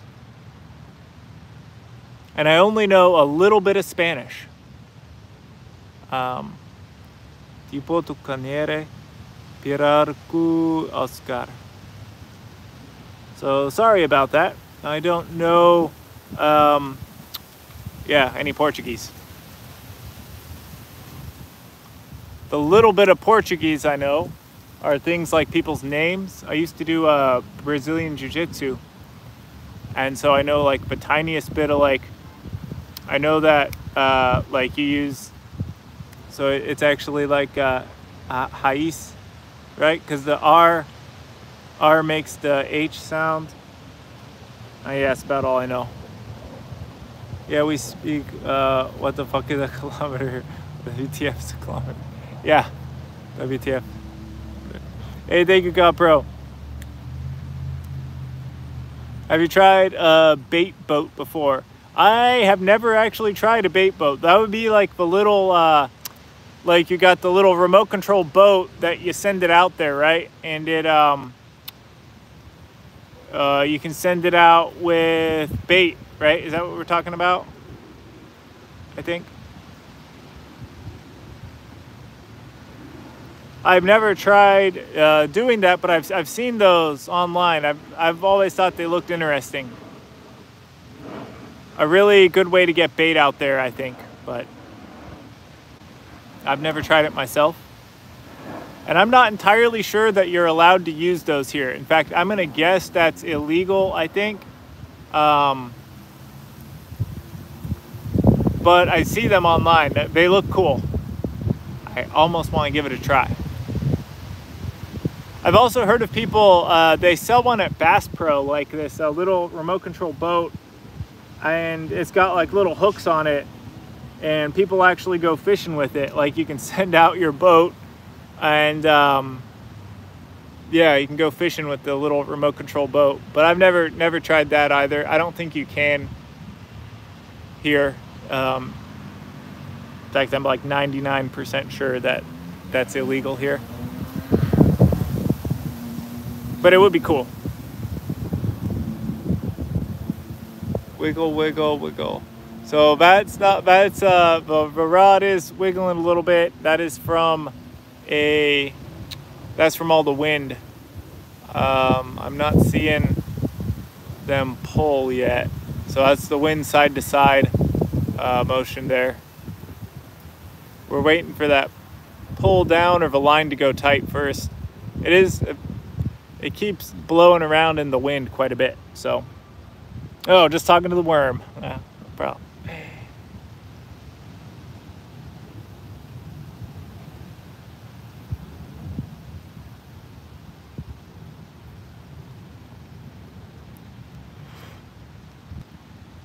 Here, fishy, fishy, fishy.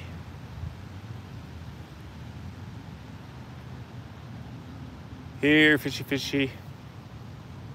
That should work.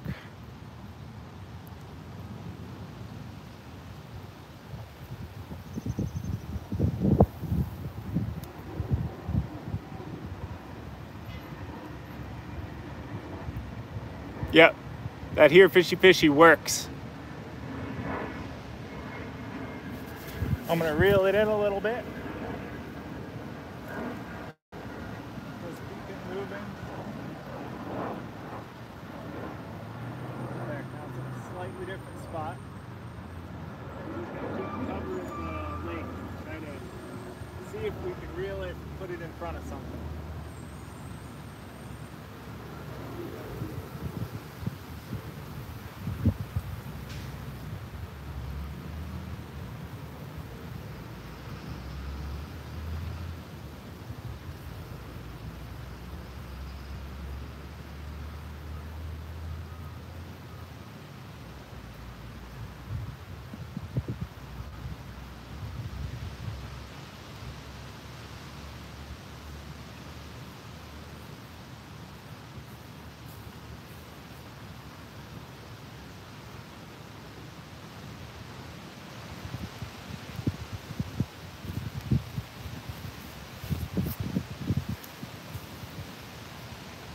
So over a little further down the shore there is a lot of cover, a little more cover for the fish.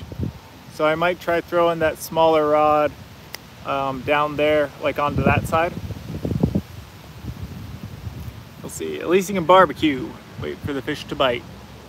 Oh yeah. If I had something to, if I had a grill, that would be nice. That sounds really good, actually. Barbecuing.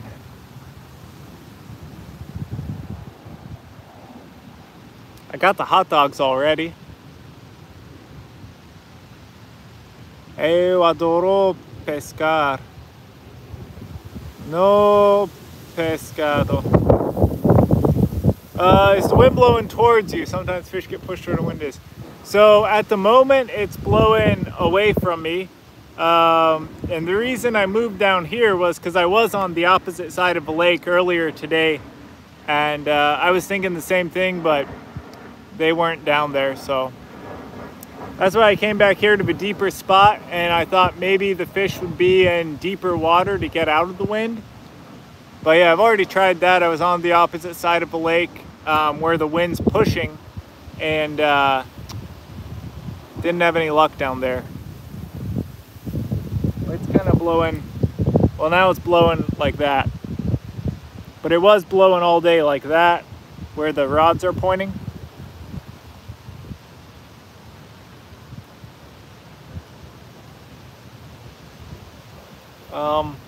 Yeah. Hopefully we get another bite. We bra every time we fish. Barbecue every time we fish. I love fish. So do I. So do I, Anna Paula.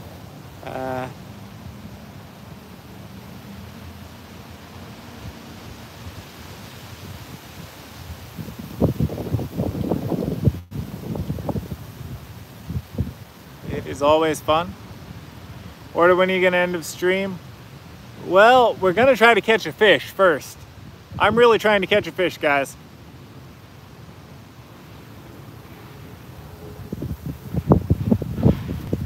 Let's see.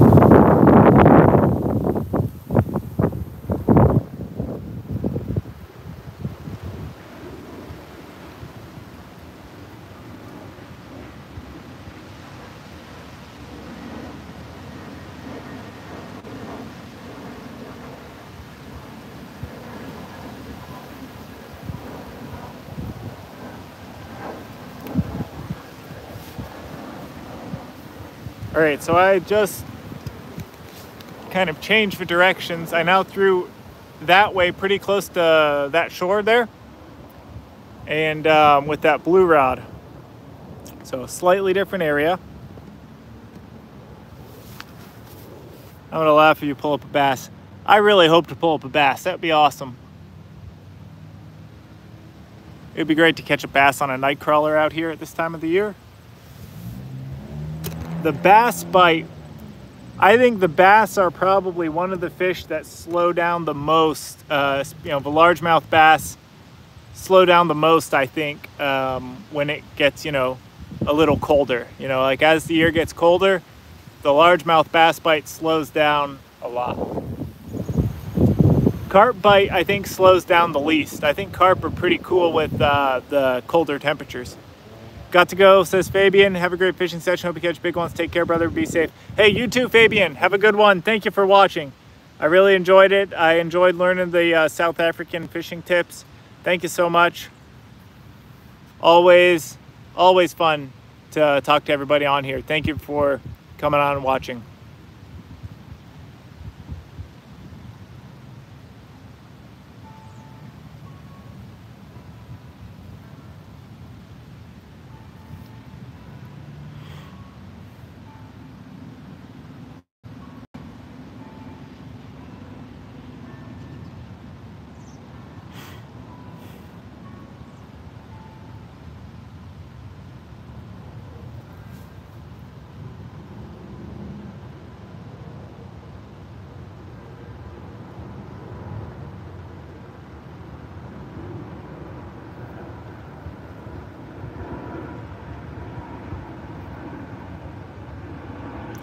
What's that creepy music in the background? Asked Bob.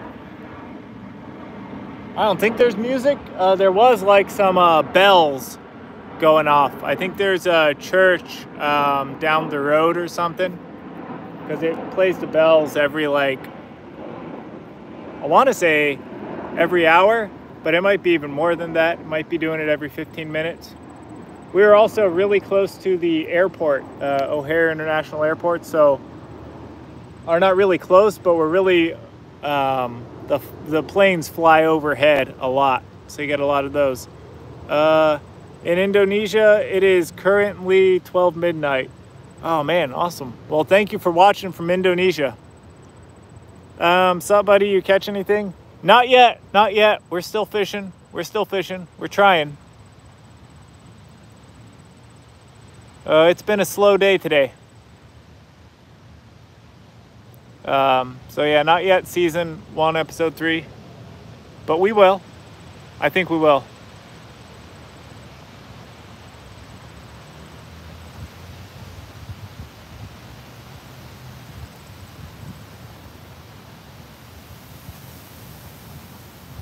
What state are you in? Asked Lord Zebra. We are in, Illinois. This is Illinois. Chicago specifically. We're in Chicago right now.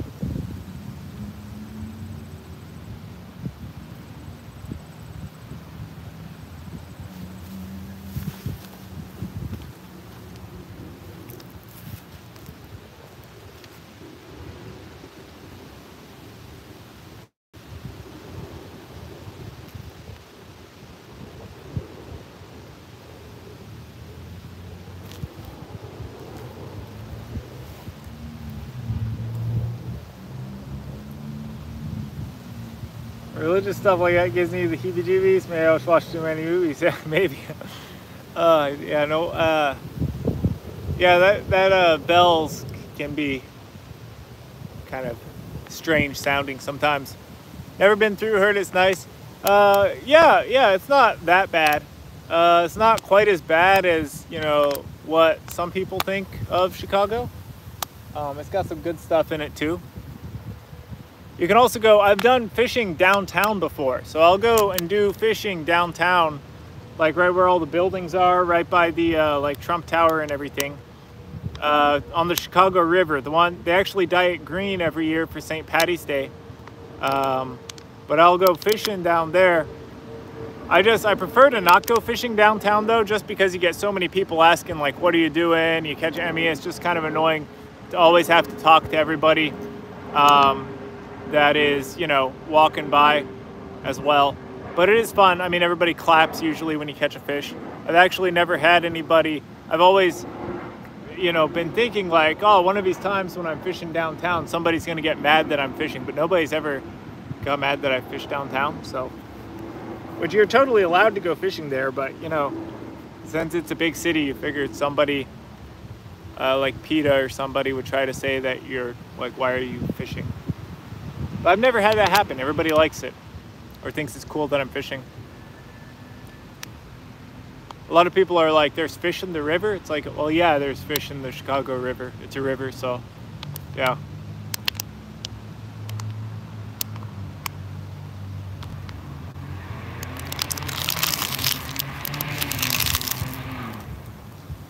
So I'm at a park right now in Chicago.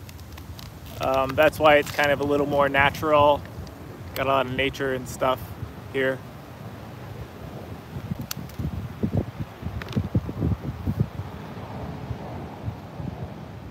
There's like deer, ducks, geese, coyotes, all kinds of things here.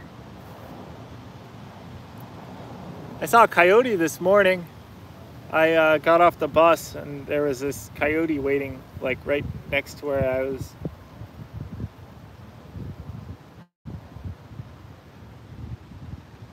But if you're in California, you have a lot of those there too. When I used to live in California, there were coyotes everywhere.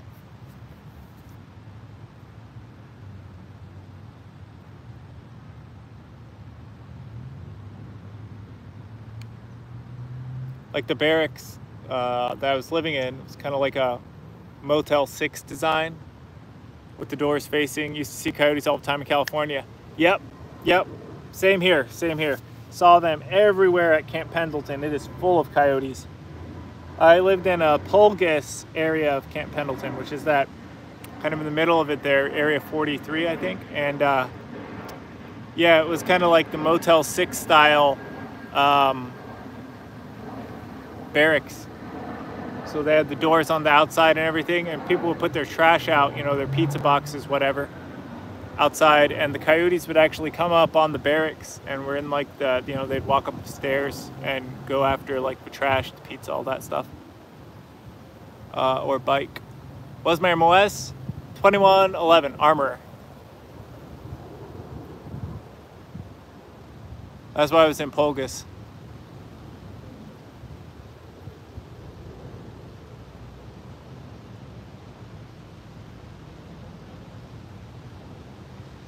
First maintenance.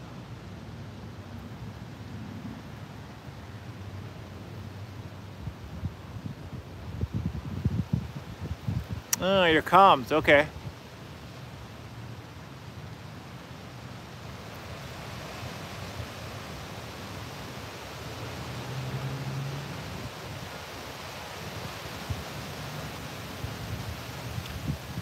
Comms guys can be anywhere.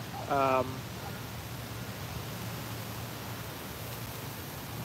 knew some of the comms guys I knew were attached to like either at Horno, but yeah.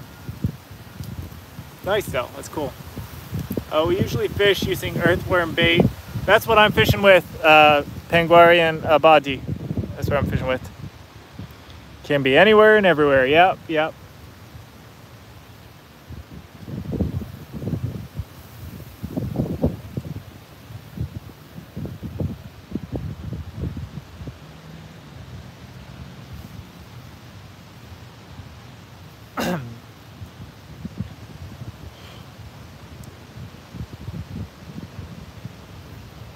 Yeah, I was at the third shop there, so we'd like fix the weapons or do higher level maintenance on them.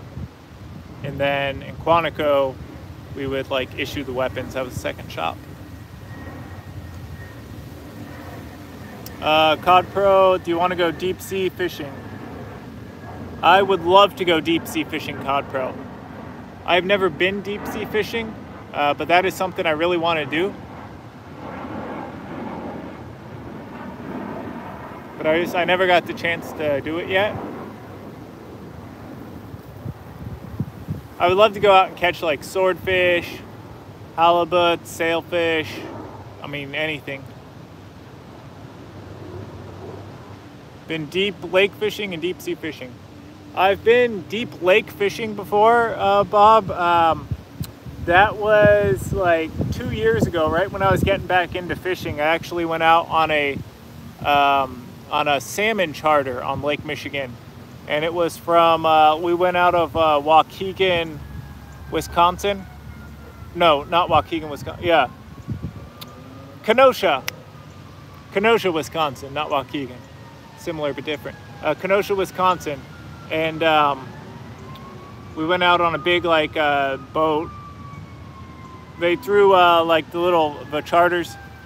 We actually didn't catch any Lakers. We were trying to catch Lakers, but we had one out for Lakers, didn't catch any. We caught cohos. It was in the spring. So it was like 2 years ago in the spring at the coho run, and we caught a bunch of cohos, our limit of cohos, and we caught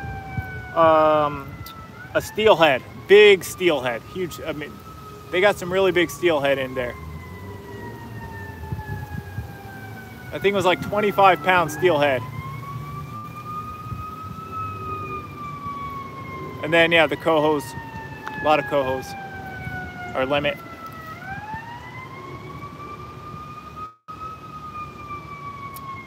Fishing those charters are a lot of fun. Yeah, they got tons of a lot of big fish in there. Charter fishing's fun. I will say the one thing, it kind of almost, I mean, it was cool and all. It also sort of didn't feel like fishing because, you know, you're using those giant, super heavy rods and you flow those flies on the planer boards out.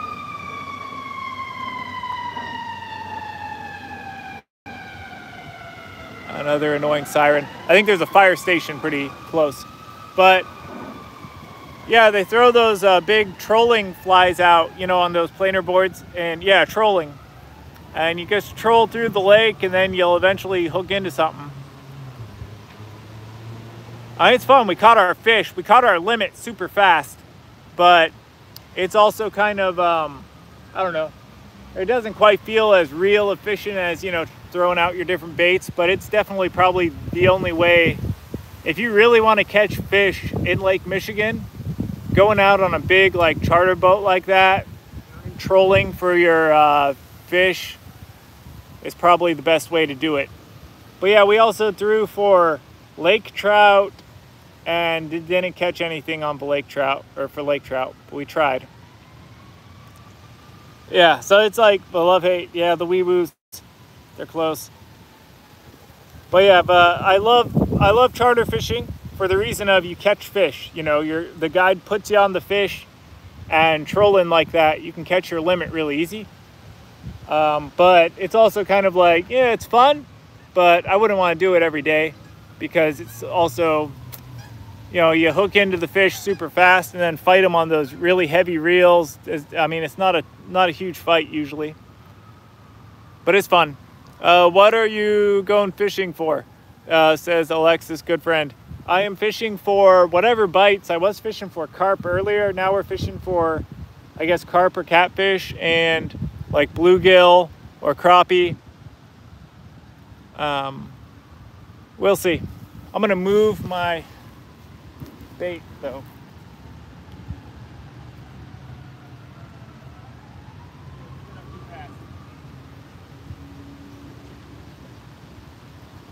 It's actually pretty warm out today. Right. That right there. Right under.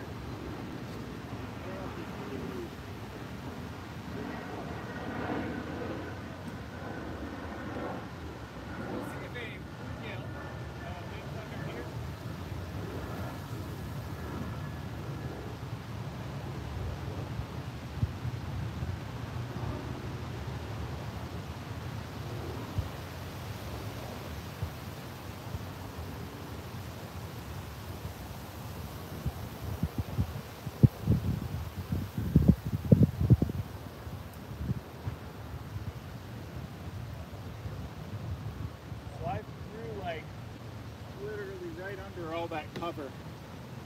That tree is kind of sticking up and it makes a little arch. I threw under it, and we'll see if we catch something.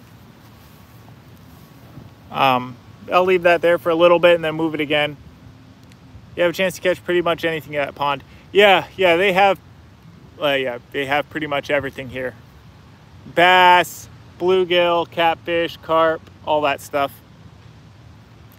Kamu harus mencoba menggunakan kasing tanah agar bisa mendapatkan ikan besar.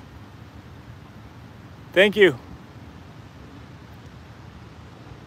Thank you, Penguran Abadi.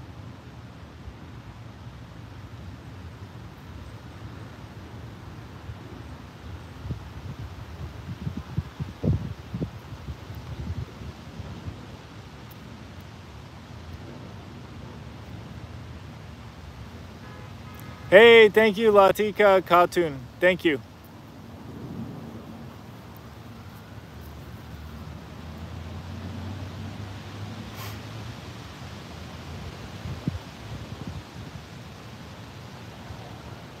Have I had any luck? Asks Alexis. No, haven't had any luck yet. Still trying.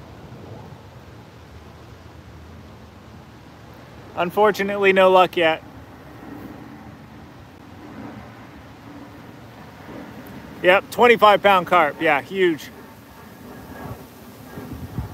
80-pound flatheads, 100-pound blue cat, and 2 alligator gar. 7-footers.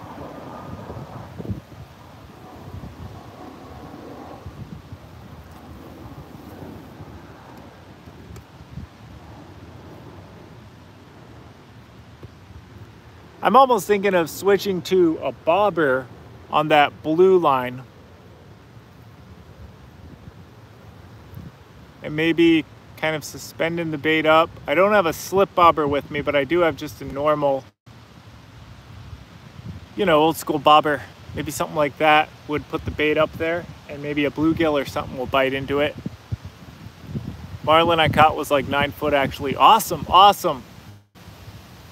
I've never caught a fish that big, but that sounds really fun. I would love to sometime. That's what I gotta try for, is go deep sea fishing. Go after like marlin. That sounds like a lot of fun. But yeah, I'm thinking about putting that bait up. Maybe something can see it better. The wind switched direction. Now it is blowing more towards me. So it'll cover some ground.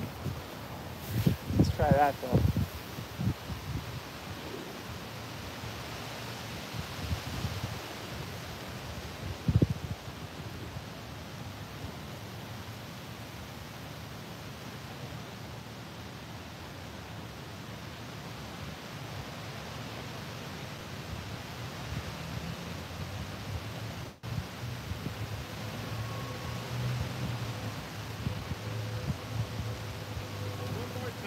There.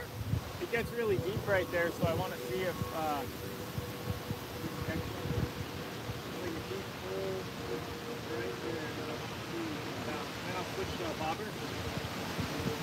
Try floating.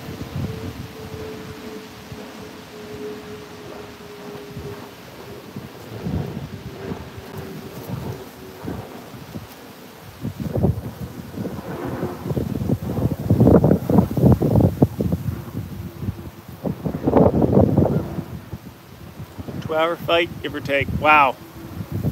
That sounds like fun. That would be worth it. What's the biggest fish you caught? Like 25 pounds, I believe.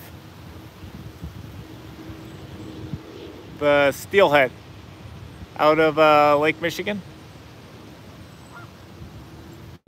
And then the next biggest, wacky rig, one of them worms. I don't know, that might work. I don't know, I don't think it will. I think they would just bite that thing off, but it might.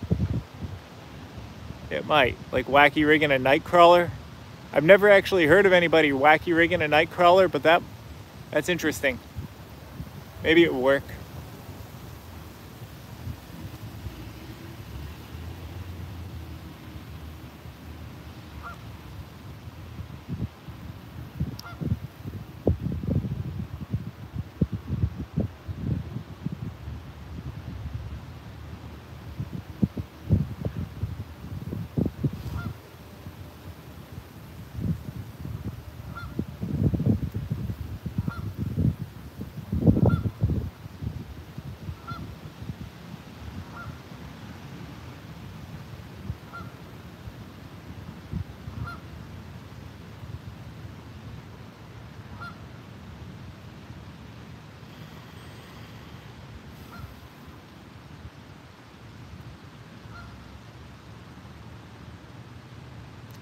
Big old night crawler under the bobber. Yeah, that's not a bad idea. Doing sunfish.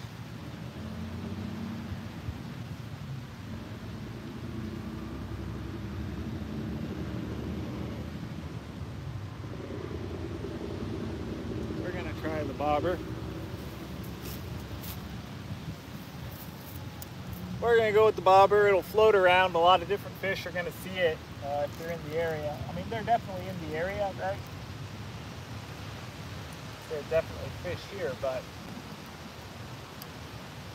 don't seem to be that hungry today for whatever reason.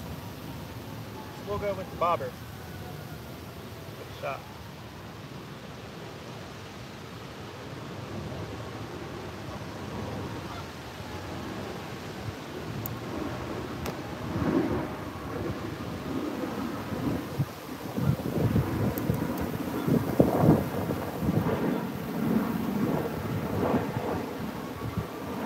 Bed amazing. Yes, yes, steelhead is great. I love steelhead. It is excellent. And I've seen a few people start to catch them now in the harbors. So I'm actually thinking of going out for steelhead sometime, like going to the harbor and trying for steelhead. The Chinook salmon season was pretty bad this year, but I didn't catch any Chinook salmon or king salmon. I really tried. I tried a ton, but wasn't able to do it. I might go out at night again and try. I think there are still a few of them in there still. I don't think they've all died, but it's definitely slowing down. But what has started to pick up are in the harbors, steelhead season here has started to pick up. Because I'm seeing on that app FishBrain, folks are catching steelhead. See what that does for us. It's gonna float around a bit. We've really got a ton of wind. But the nice thing is that'll carry that bobber around and present it to a whole bunch of different fish, which is the idea.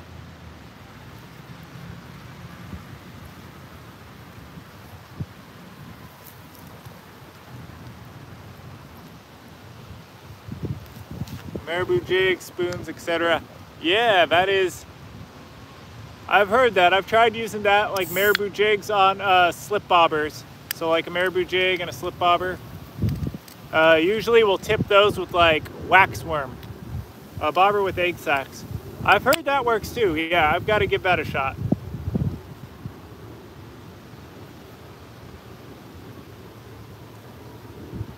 I've usually used those, do you know, like those glow-in-the-dark spoons? That's what I've been using. Waldesea, hello from Argentina. Hola. How is Argentina? Sorry, I don't really speak Spanish. I know a tiny bit, but not a lot. But yeah, no, Argentina. Wow, that's awesome. Well, thank you for watching. It's almost summer down there, isn't it? I think.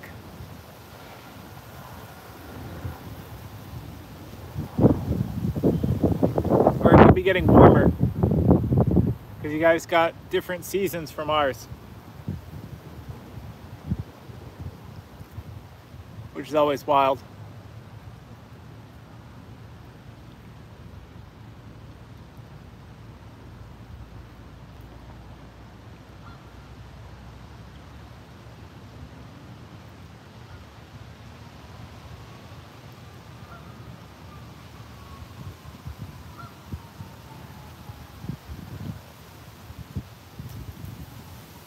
I have never been to Argentina, or actually any of I've never been to South America at all.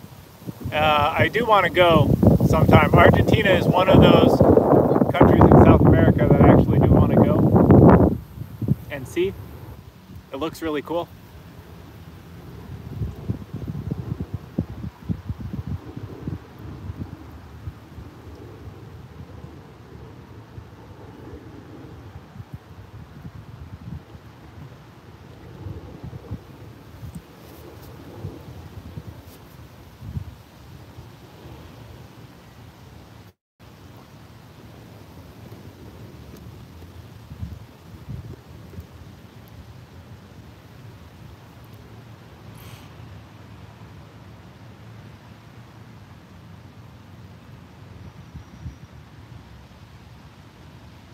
But yeah, I do need to go to South America sometime.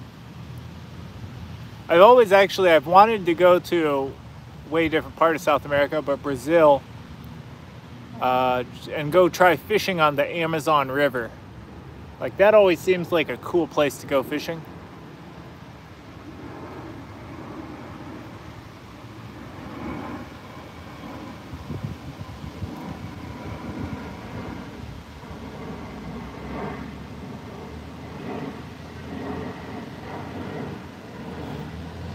I'll do it someday. Someday I'll get to South America.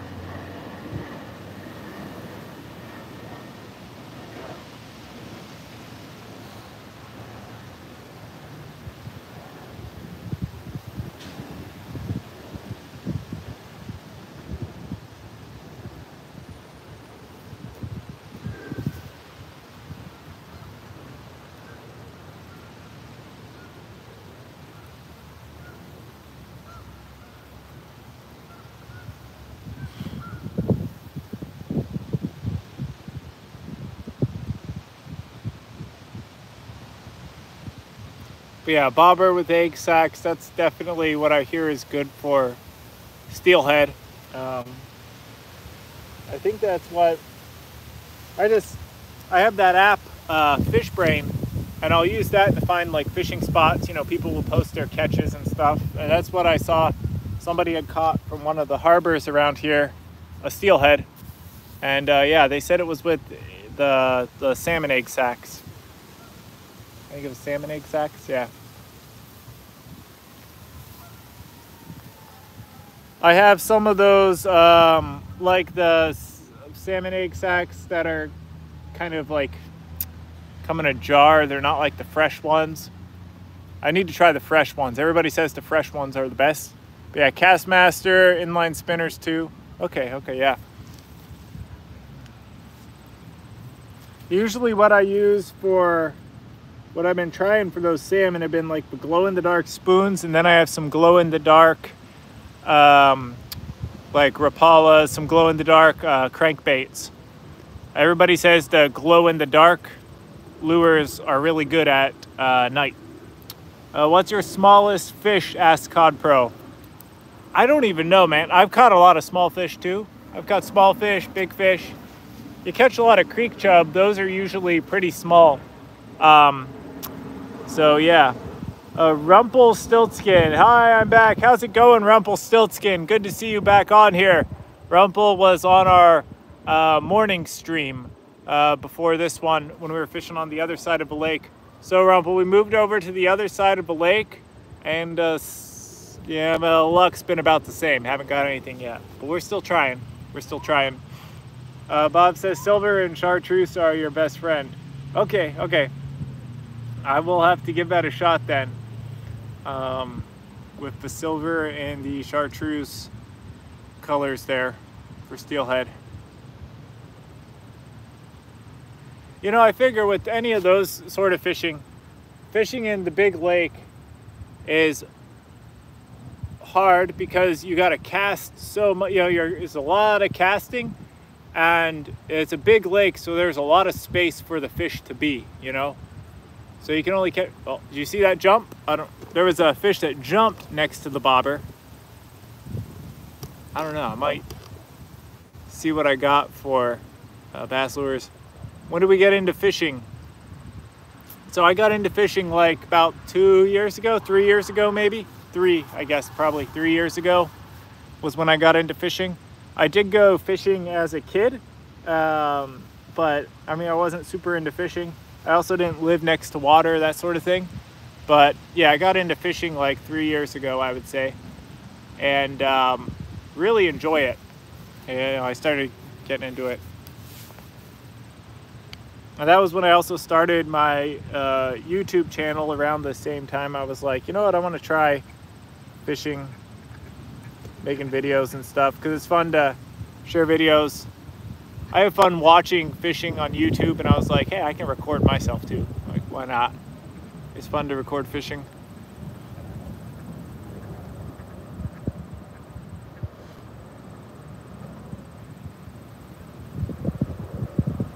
I only started doing the fishing like live streams though pretty recently, like in the last 2 months. That was when I started watching fishing live streams, was a couple months ago, and I was like, hey, I can do that too. I was just doing YouTube shorts for the longest time, and then I started doing regular YouTube videos, and then I switched to doing lives as well.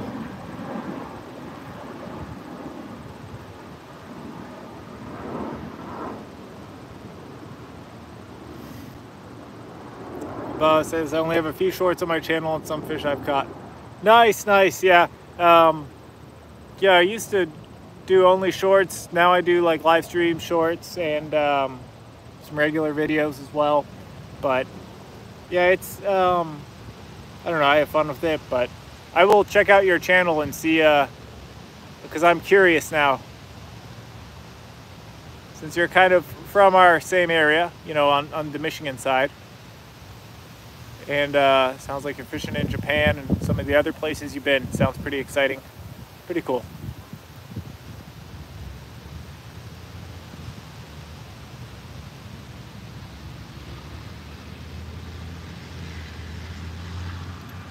Up. Let's wait for it.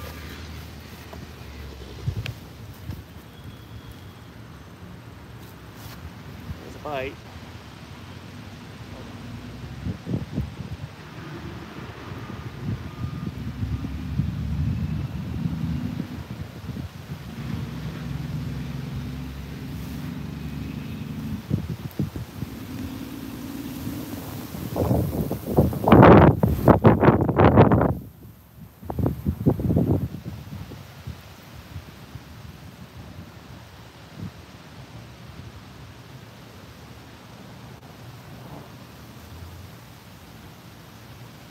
thought we had a bite. Cross.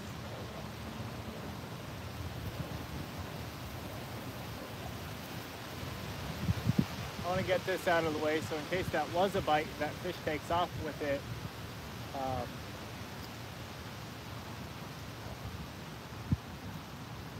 We don't have the, he just pulled on it a little bit, so I don't think he pulled the bait off.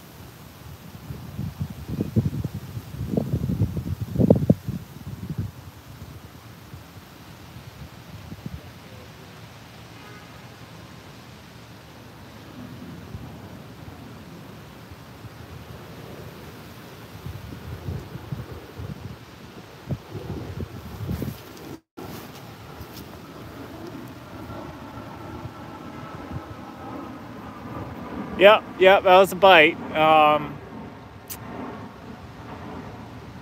will post some fishing. Okay, awesome. Yeah, definitely post some fishing. I'd be interested, Cobb Pro.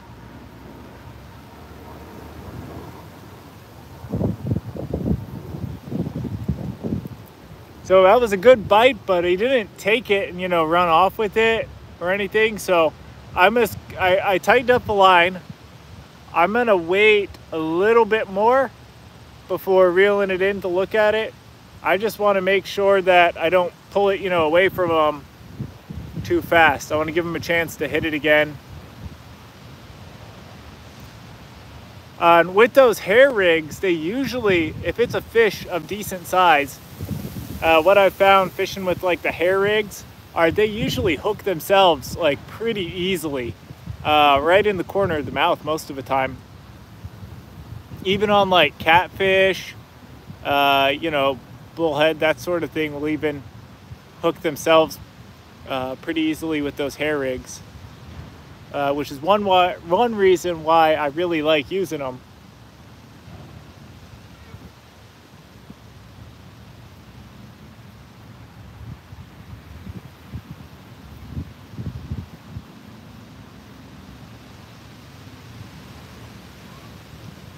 The carp especially get hooked really easy. Those hair rigs are designed for carp, I think, specifically. Like I've seen like those underwater cameras, you know, of them, and they get hooked really easy.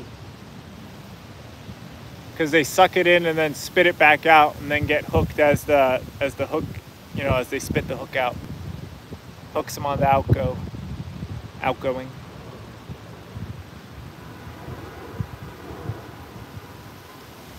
We're just waiting.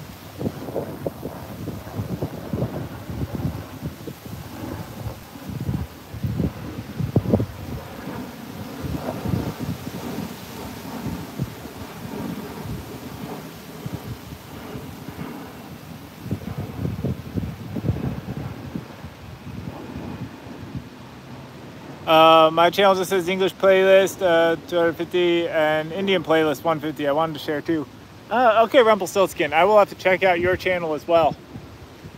Thank you. Yeah, I'd be curious. What do you mostly watch out there in India? Or record, rather. What kind of videos do you usually make?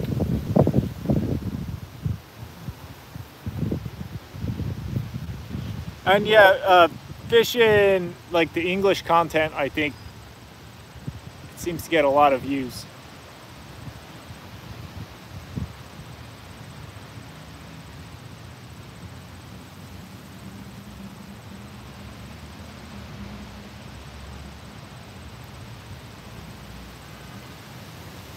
Cat reading.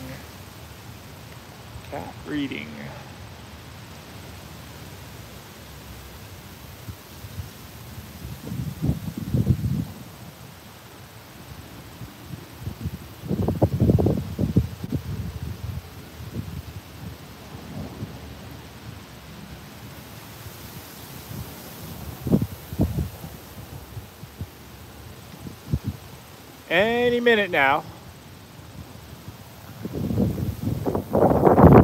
Minute we'll get another bite, I think. I mean, that was a good bite.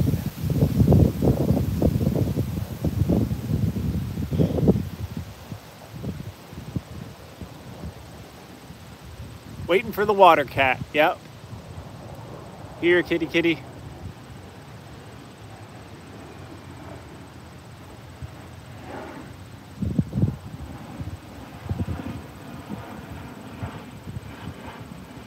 Here, kitty, kitty.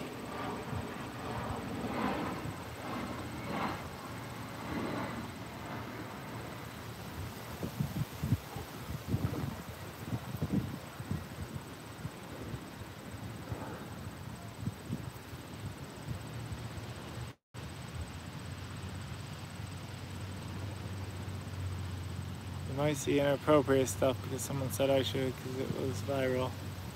Oh, I really don't care.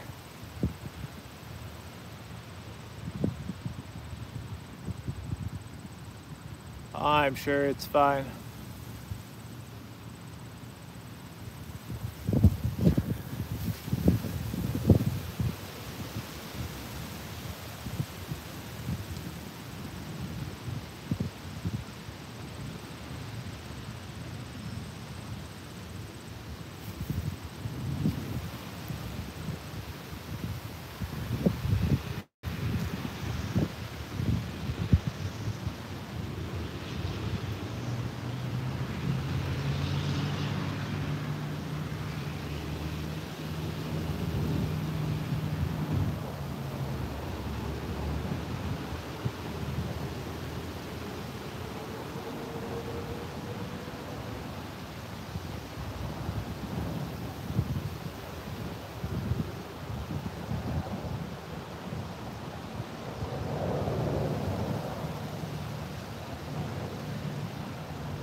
Try a slightly different side, guys. So we'll try the bobber on this side now. Just changing it up all the time. Trying to put it in front of the fish. Get them to bite. What are you fishing for? Everything. We're fishing for everything. All of them. What do I recommend for bass?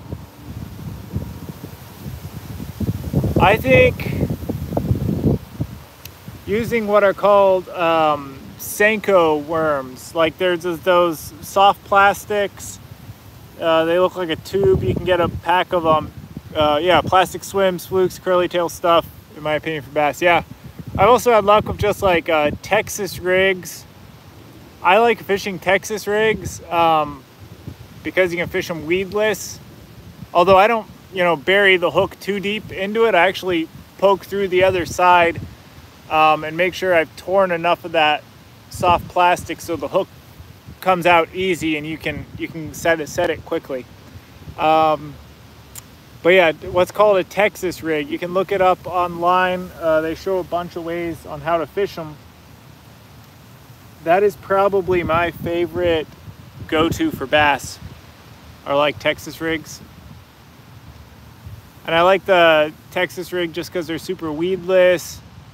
And yeah, you don't have to get worried about getting caught up in a bunch of different weeds and things. What color Senko? I usually go with the darker color. But it depends. Sometimes you want to fish a lighter, some people like lighter colors, some people like darkers. I usually find darker, more natural color works. So something like a black, a dark blue, a dark brown, those are usually the colors that I go for. But I've only gotten into bass fishing in like the last year, so I'm not, I don't know everything about bass fishing by any means. Top colors actually is watermelon green. Oh, interesting. Yeah, I also used I think it's called like pumpkin green or pumpkin, but it looks like a brownish sort of color. I'll use that color a fair amount. Usually more natural colors. But I have some others, I have a whole bunch of different Senkos, pink ones, white ones, all different colors. But yeah, the green pumpkin. Yeah, green pumpkin, and then also like darker blue or black, something like that. Not black, but like a darker blue with like the little glitters in it. And then I'll also fish like craws, so like the soft plastic craws.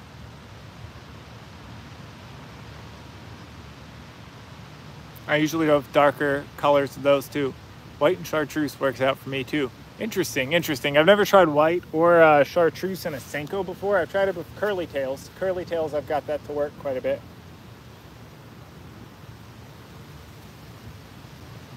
I'll Texas rig curly tails as well. So that's the nice thing about those worm hooks and learning how to, like, you know, Texas rig it or bury that hook inside the soft plastic. You can fish a bunch of different styles of soft plastics that way. So I'll do curly tails, I'll do craws.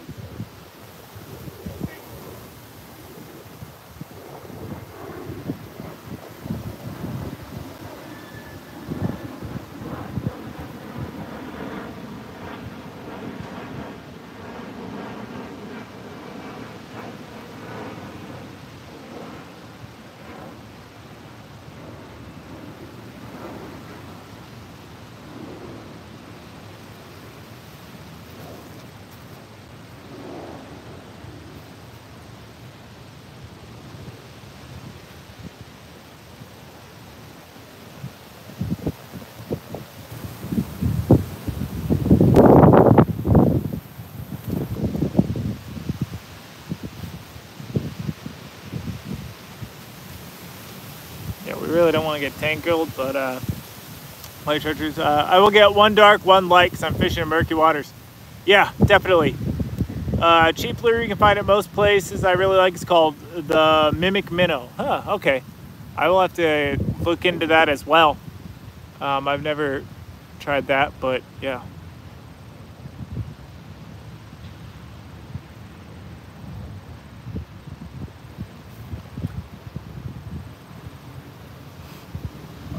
That's usually, you know, I don't think it's so much of a specific color as, like you're saying, a dark color and a lighter color. Well, I'll end a stream when I catch something. Or when I run out of battery. I'm now getting to the point where I'm going to be running out of battery relatively soon, but I still got a while left. A little while left, but caught winter bass on Mimic Minnow Wonder Bread color. Nice, nice. The Wonder Bread color lures are what everybody says was working right when the king salmon season started in like September. I was out of town. I wasn't able to get out there, but then we got a big warm front and all the salmon got like lockjaw, and then it was more hit or miss after that.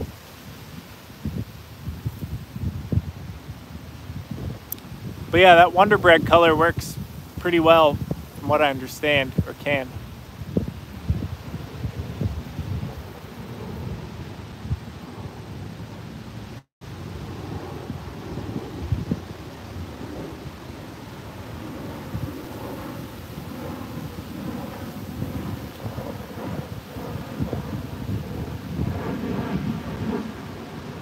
I don't even know though. It feels like the fish in this pond all have lockjaw because the bite is not that great. But the weather is really nice. So there's that.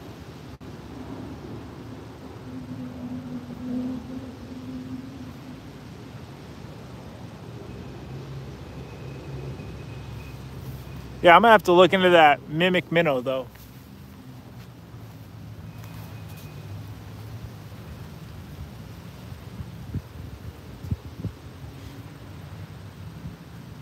All right, I'm gonna check to make sure that we still have bait on this catfish rod. Reel this up first so I don't get tangled.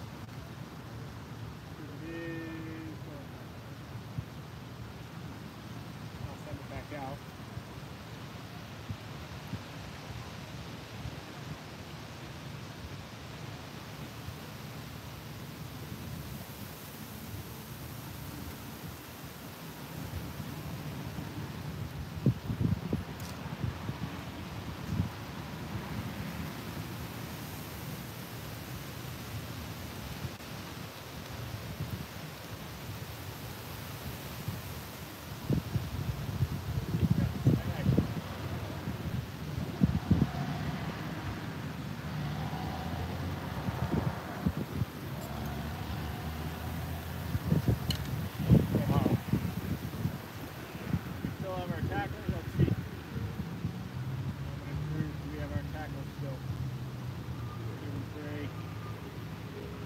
broke. Okay, so we got snagged on something down there.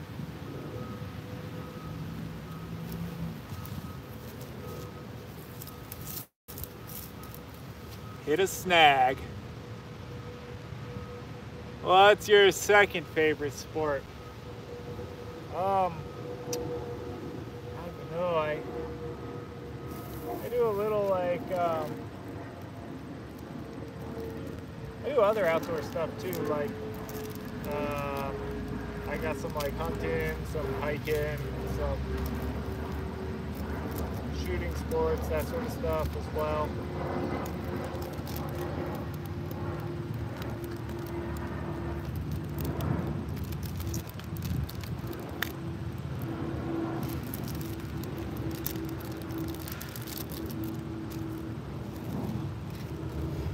Start getting into like air guns as well, like those.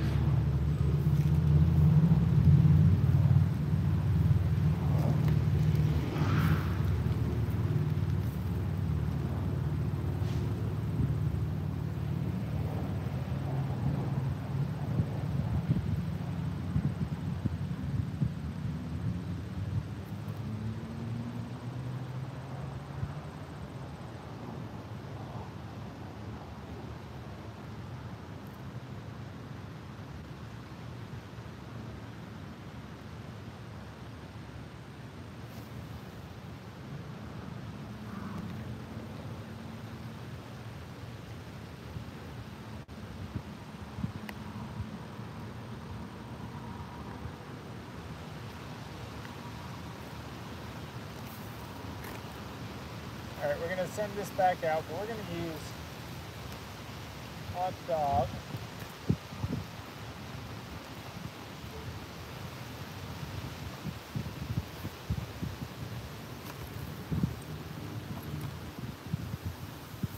And worm. I'll show you how we're rigging it.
We busted out the hot dog again, guys.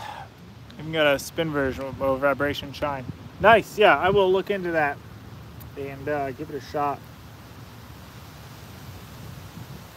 Try hot dog and some Nightcrawler as well.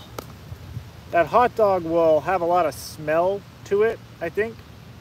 Maybe a little more than the Nightcrawler because that has all that fat and you know, nitrates, all that stuff in it.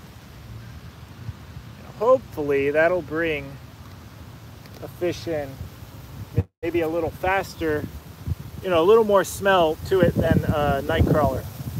Which Nightcrawlers are great, but I don't know if they have the most you know, potent smell to them. And on a fish like carp or catfish, you know, where they really rely on that sense of smell, I'm not sure if that's the best thing to use.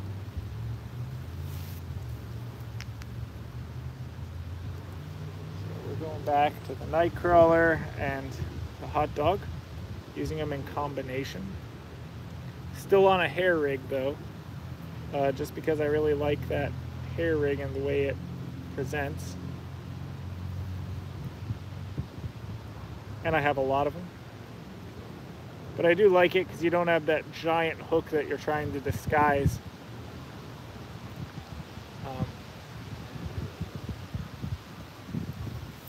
So yeah, we are gonna throw a hair rig with hot dog and nightcrawler. Save a bag of them, gulp stuff, and put your worms in them.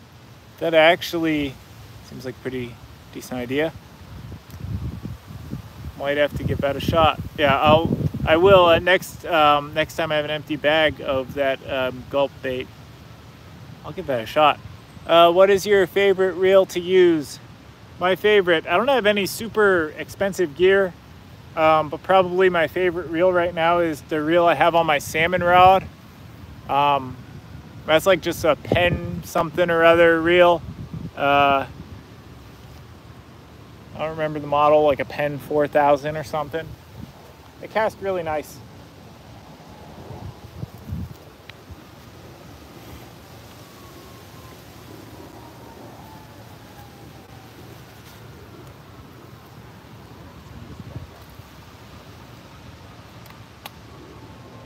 Actually try slightly better, right there. Right on kind of the edge where it starts to get where the drop off starts. To see if that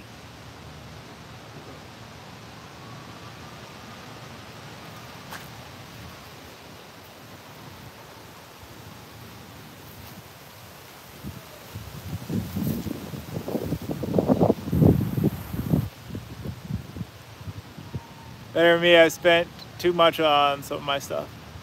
Weenie rig. Yep, going with the weenie rig. Yeah, I need some. I mean, everybody. I do need some nicer fishing. I use mostly cheap fishing gear because most of the places that I fish, like I don't have a bass boat, and so I'm not, you know, getting around and doing a ton of bass fishing. Maybe if I was casting more, I'd get something a little nicer, but a lot of the places I fish like this, it's a 4-acre pond, and I fish like little rivers, creeks, other little lakes, and I'm not having to cast super far. So if I'm not having to cast super far, then a less expensive, you know, setup also works. And actually, you'd be surprised, but that little blue pole, I've caught like I think it was like a 13-pound channel cat on it once. That was also my best channel cat. No, 12-pound channel cat. Sorry, 12-pound channel cat, and that was my best one. And yeah, caught it on that little blue setup. It's $9. You know, $9 from Walmart. A $9 Walmart special there. And it works decent. But again, I mean, if you're only casting 5 to 10 yards because that's where the fish are, works just fine. Same thing with that spin cast. Now, I wouldn't want to throw lures with a spin cast like that Zebco Boss Hog that I'm using today. It is really heavy, so if you're throwing lures a lot, that's where having lighter gear is nice, you know, lighter weight, so you're not having to, because you will definitely tire out your arm. Like my salmon rod is super light, but it's also, you know, still a 10.5-foot pole, and so you just throw and throw and throw, and definitely goes ahead and will wear out your arm after a while. Shimano rod works cheap, $25 from Walmart. Nice, nice, yeah. Yeah, that's how I started. I mean, Walmart was my go-to place, so for a lot of my stuff. Get some of the stuff off Amazon, and I get some at Bass Pro too. Yeah. Ordo, you're very kind, and thank you for this wonderful stream. You always make my day, but I'm still going to watch. Hey, thank you, Cod Pro. Thank you for joining. I always appreciate having you on.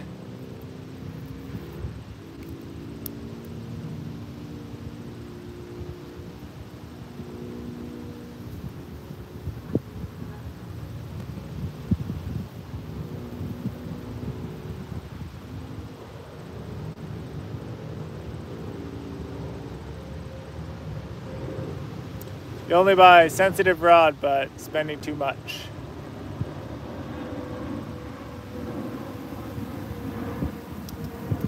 Yeah, having those more sensitive rods are nice, though. I will say.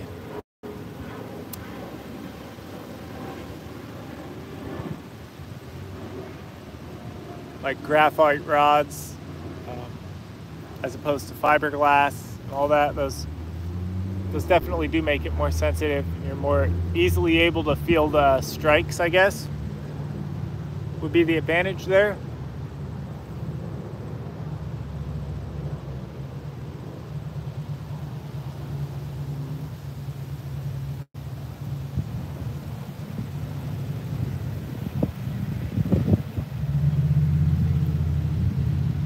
That was sensitive, bro. Nice.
Just wait and we'll catch something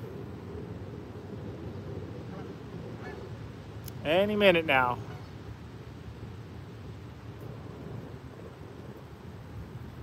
Have a few Casking, Shimona, Daiwa, and Penn stuff. Nice, nice. Yeah, I've heard those Shimona and the Daiwa. I know those are pretty nice. And then Penn stuff. Yeah, I have one Penn reel. I really like it.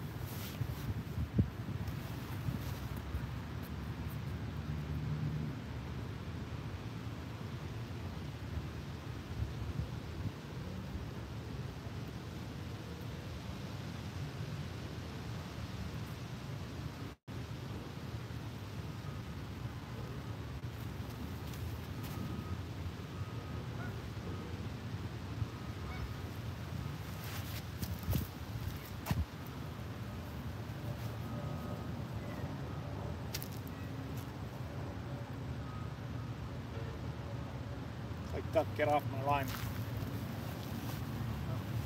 That duck was cruising around the line here. Are you fishing fresh or salt? This is freshwater. Yeah, freshwater. We don't have any saltwater out in these parts. Otherwise, I would love to do more saltwater fishing.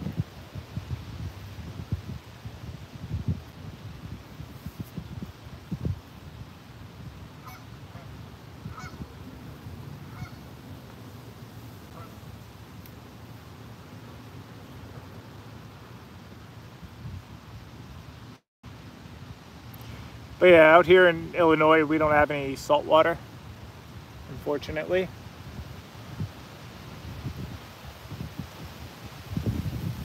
We do have some massive lakes though, like Lake Michigan's huge. And you can get like saltwater sized fish in there, but no whales or sharks or anything. But yeah, I imagine, Copro, you got great saltwater fishing down there in Florida.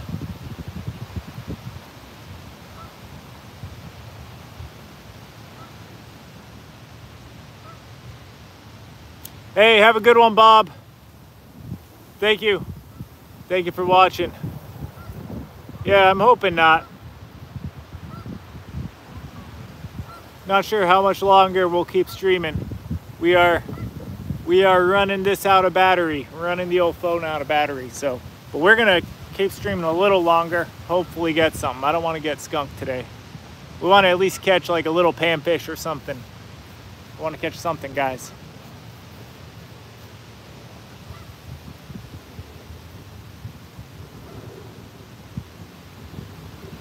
But yeah, have a good one. And thank you for watching. I appreciate having you on. Thank you for your service. Had to throw that in there.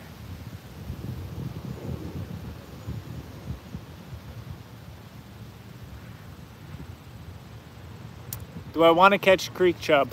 They are fun to catch. I mean, if you have really lightweight tackle, like so. The thing about fishing is the lighter the rod you use, the more like fun it is, sort of, to reel it in and to keep them on and everything. So I've went fly fishing before and caught creek chub, and it's actually a lot of fun to fish, like do fly fishing, and you'll catch creek chub. There can be some really big creek chub. All right, sounds good, Bob. Have a good one. Bounce that worm around like it's a plastic. You know, I might actually switch to doing that. I'm surprised that the bobber hasn't gotten anything yet. I was thinking it was going to be a little better.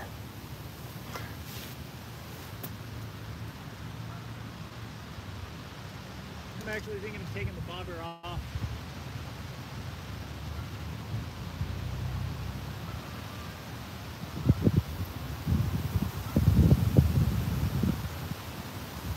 Throw the bobber off.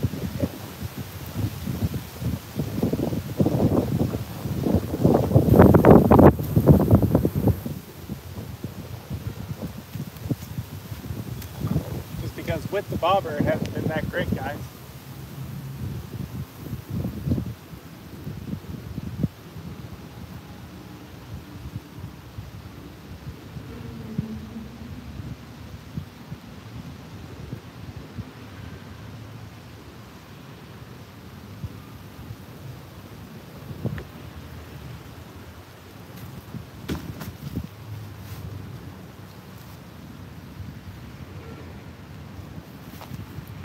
So I threw that back out. Cut them on a 6 foot medium fast action, 8 lines work. Yeah, no, it's fun to use something like that for creek chub. As are like crappie fishing rods, all that sort of stuff. Those ultra light rods work really nice. I like those. I like catching small fish when they're on like really lightweight tackle. It's a lot of fun. It's always a little more challenging. You get that good rod bend, all that, you know, it's fun.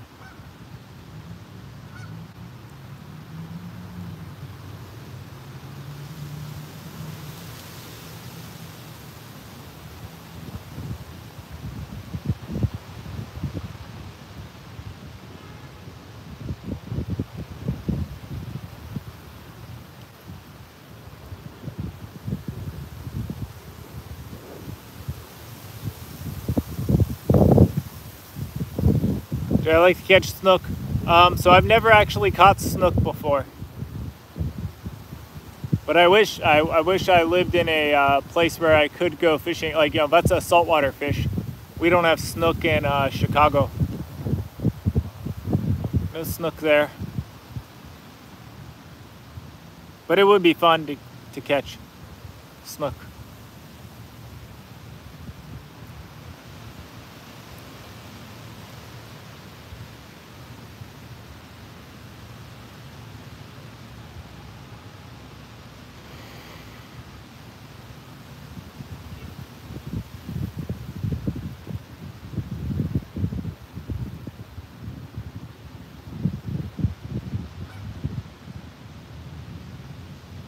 Tarpon. I would love to catch tarpon.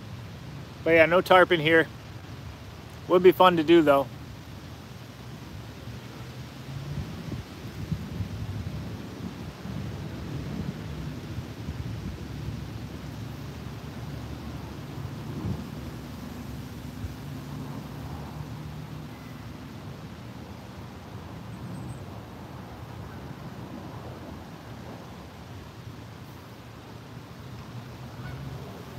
Yeah, I want to go tarpon fishing, just never got the opportunity to go yet. But someday I will. for sure. Because it seems like a lot of fun. They're pretty big. Trout. Yep, trout fishing. I love fishing for trout. We have a lot of trout up here actually, and right now, not in this pond, but in other ponds they stocked them pretty recently. Snook was fresh and saltwater. Maybe. If it is, then it doesn't live in Illinois. That might be one of the more like southern state things. But yeah, we don't have snook here in Illinois. We got stuff like the trouts, your basses, smallmouth and largemouth. We have gar. Gar are pretty cool.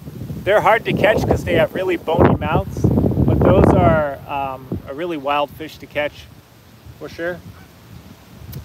We got, what else, like carp, catfish, bullhead. Yeah, that's the sort of fish we got here, but no snook, unfortunately. I wish we did. That would be awesome to catch snook. I would have fun.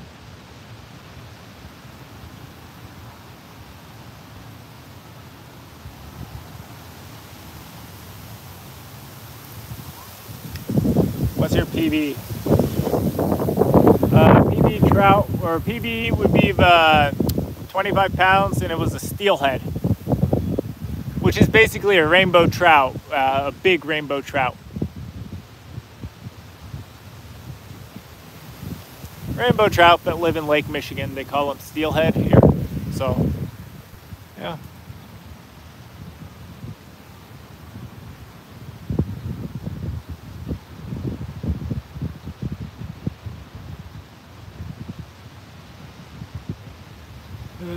All right, guys. Well, my battery's about to die, so I unfortunately will have to be ending the stream because my phone is about to shut off.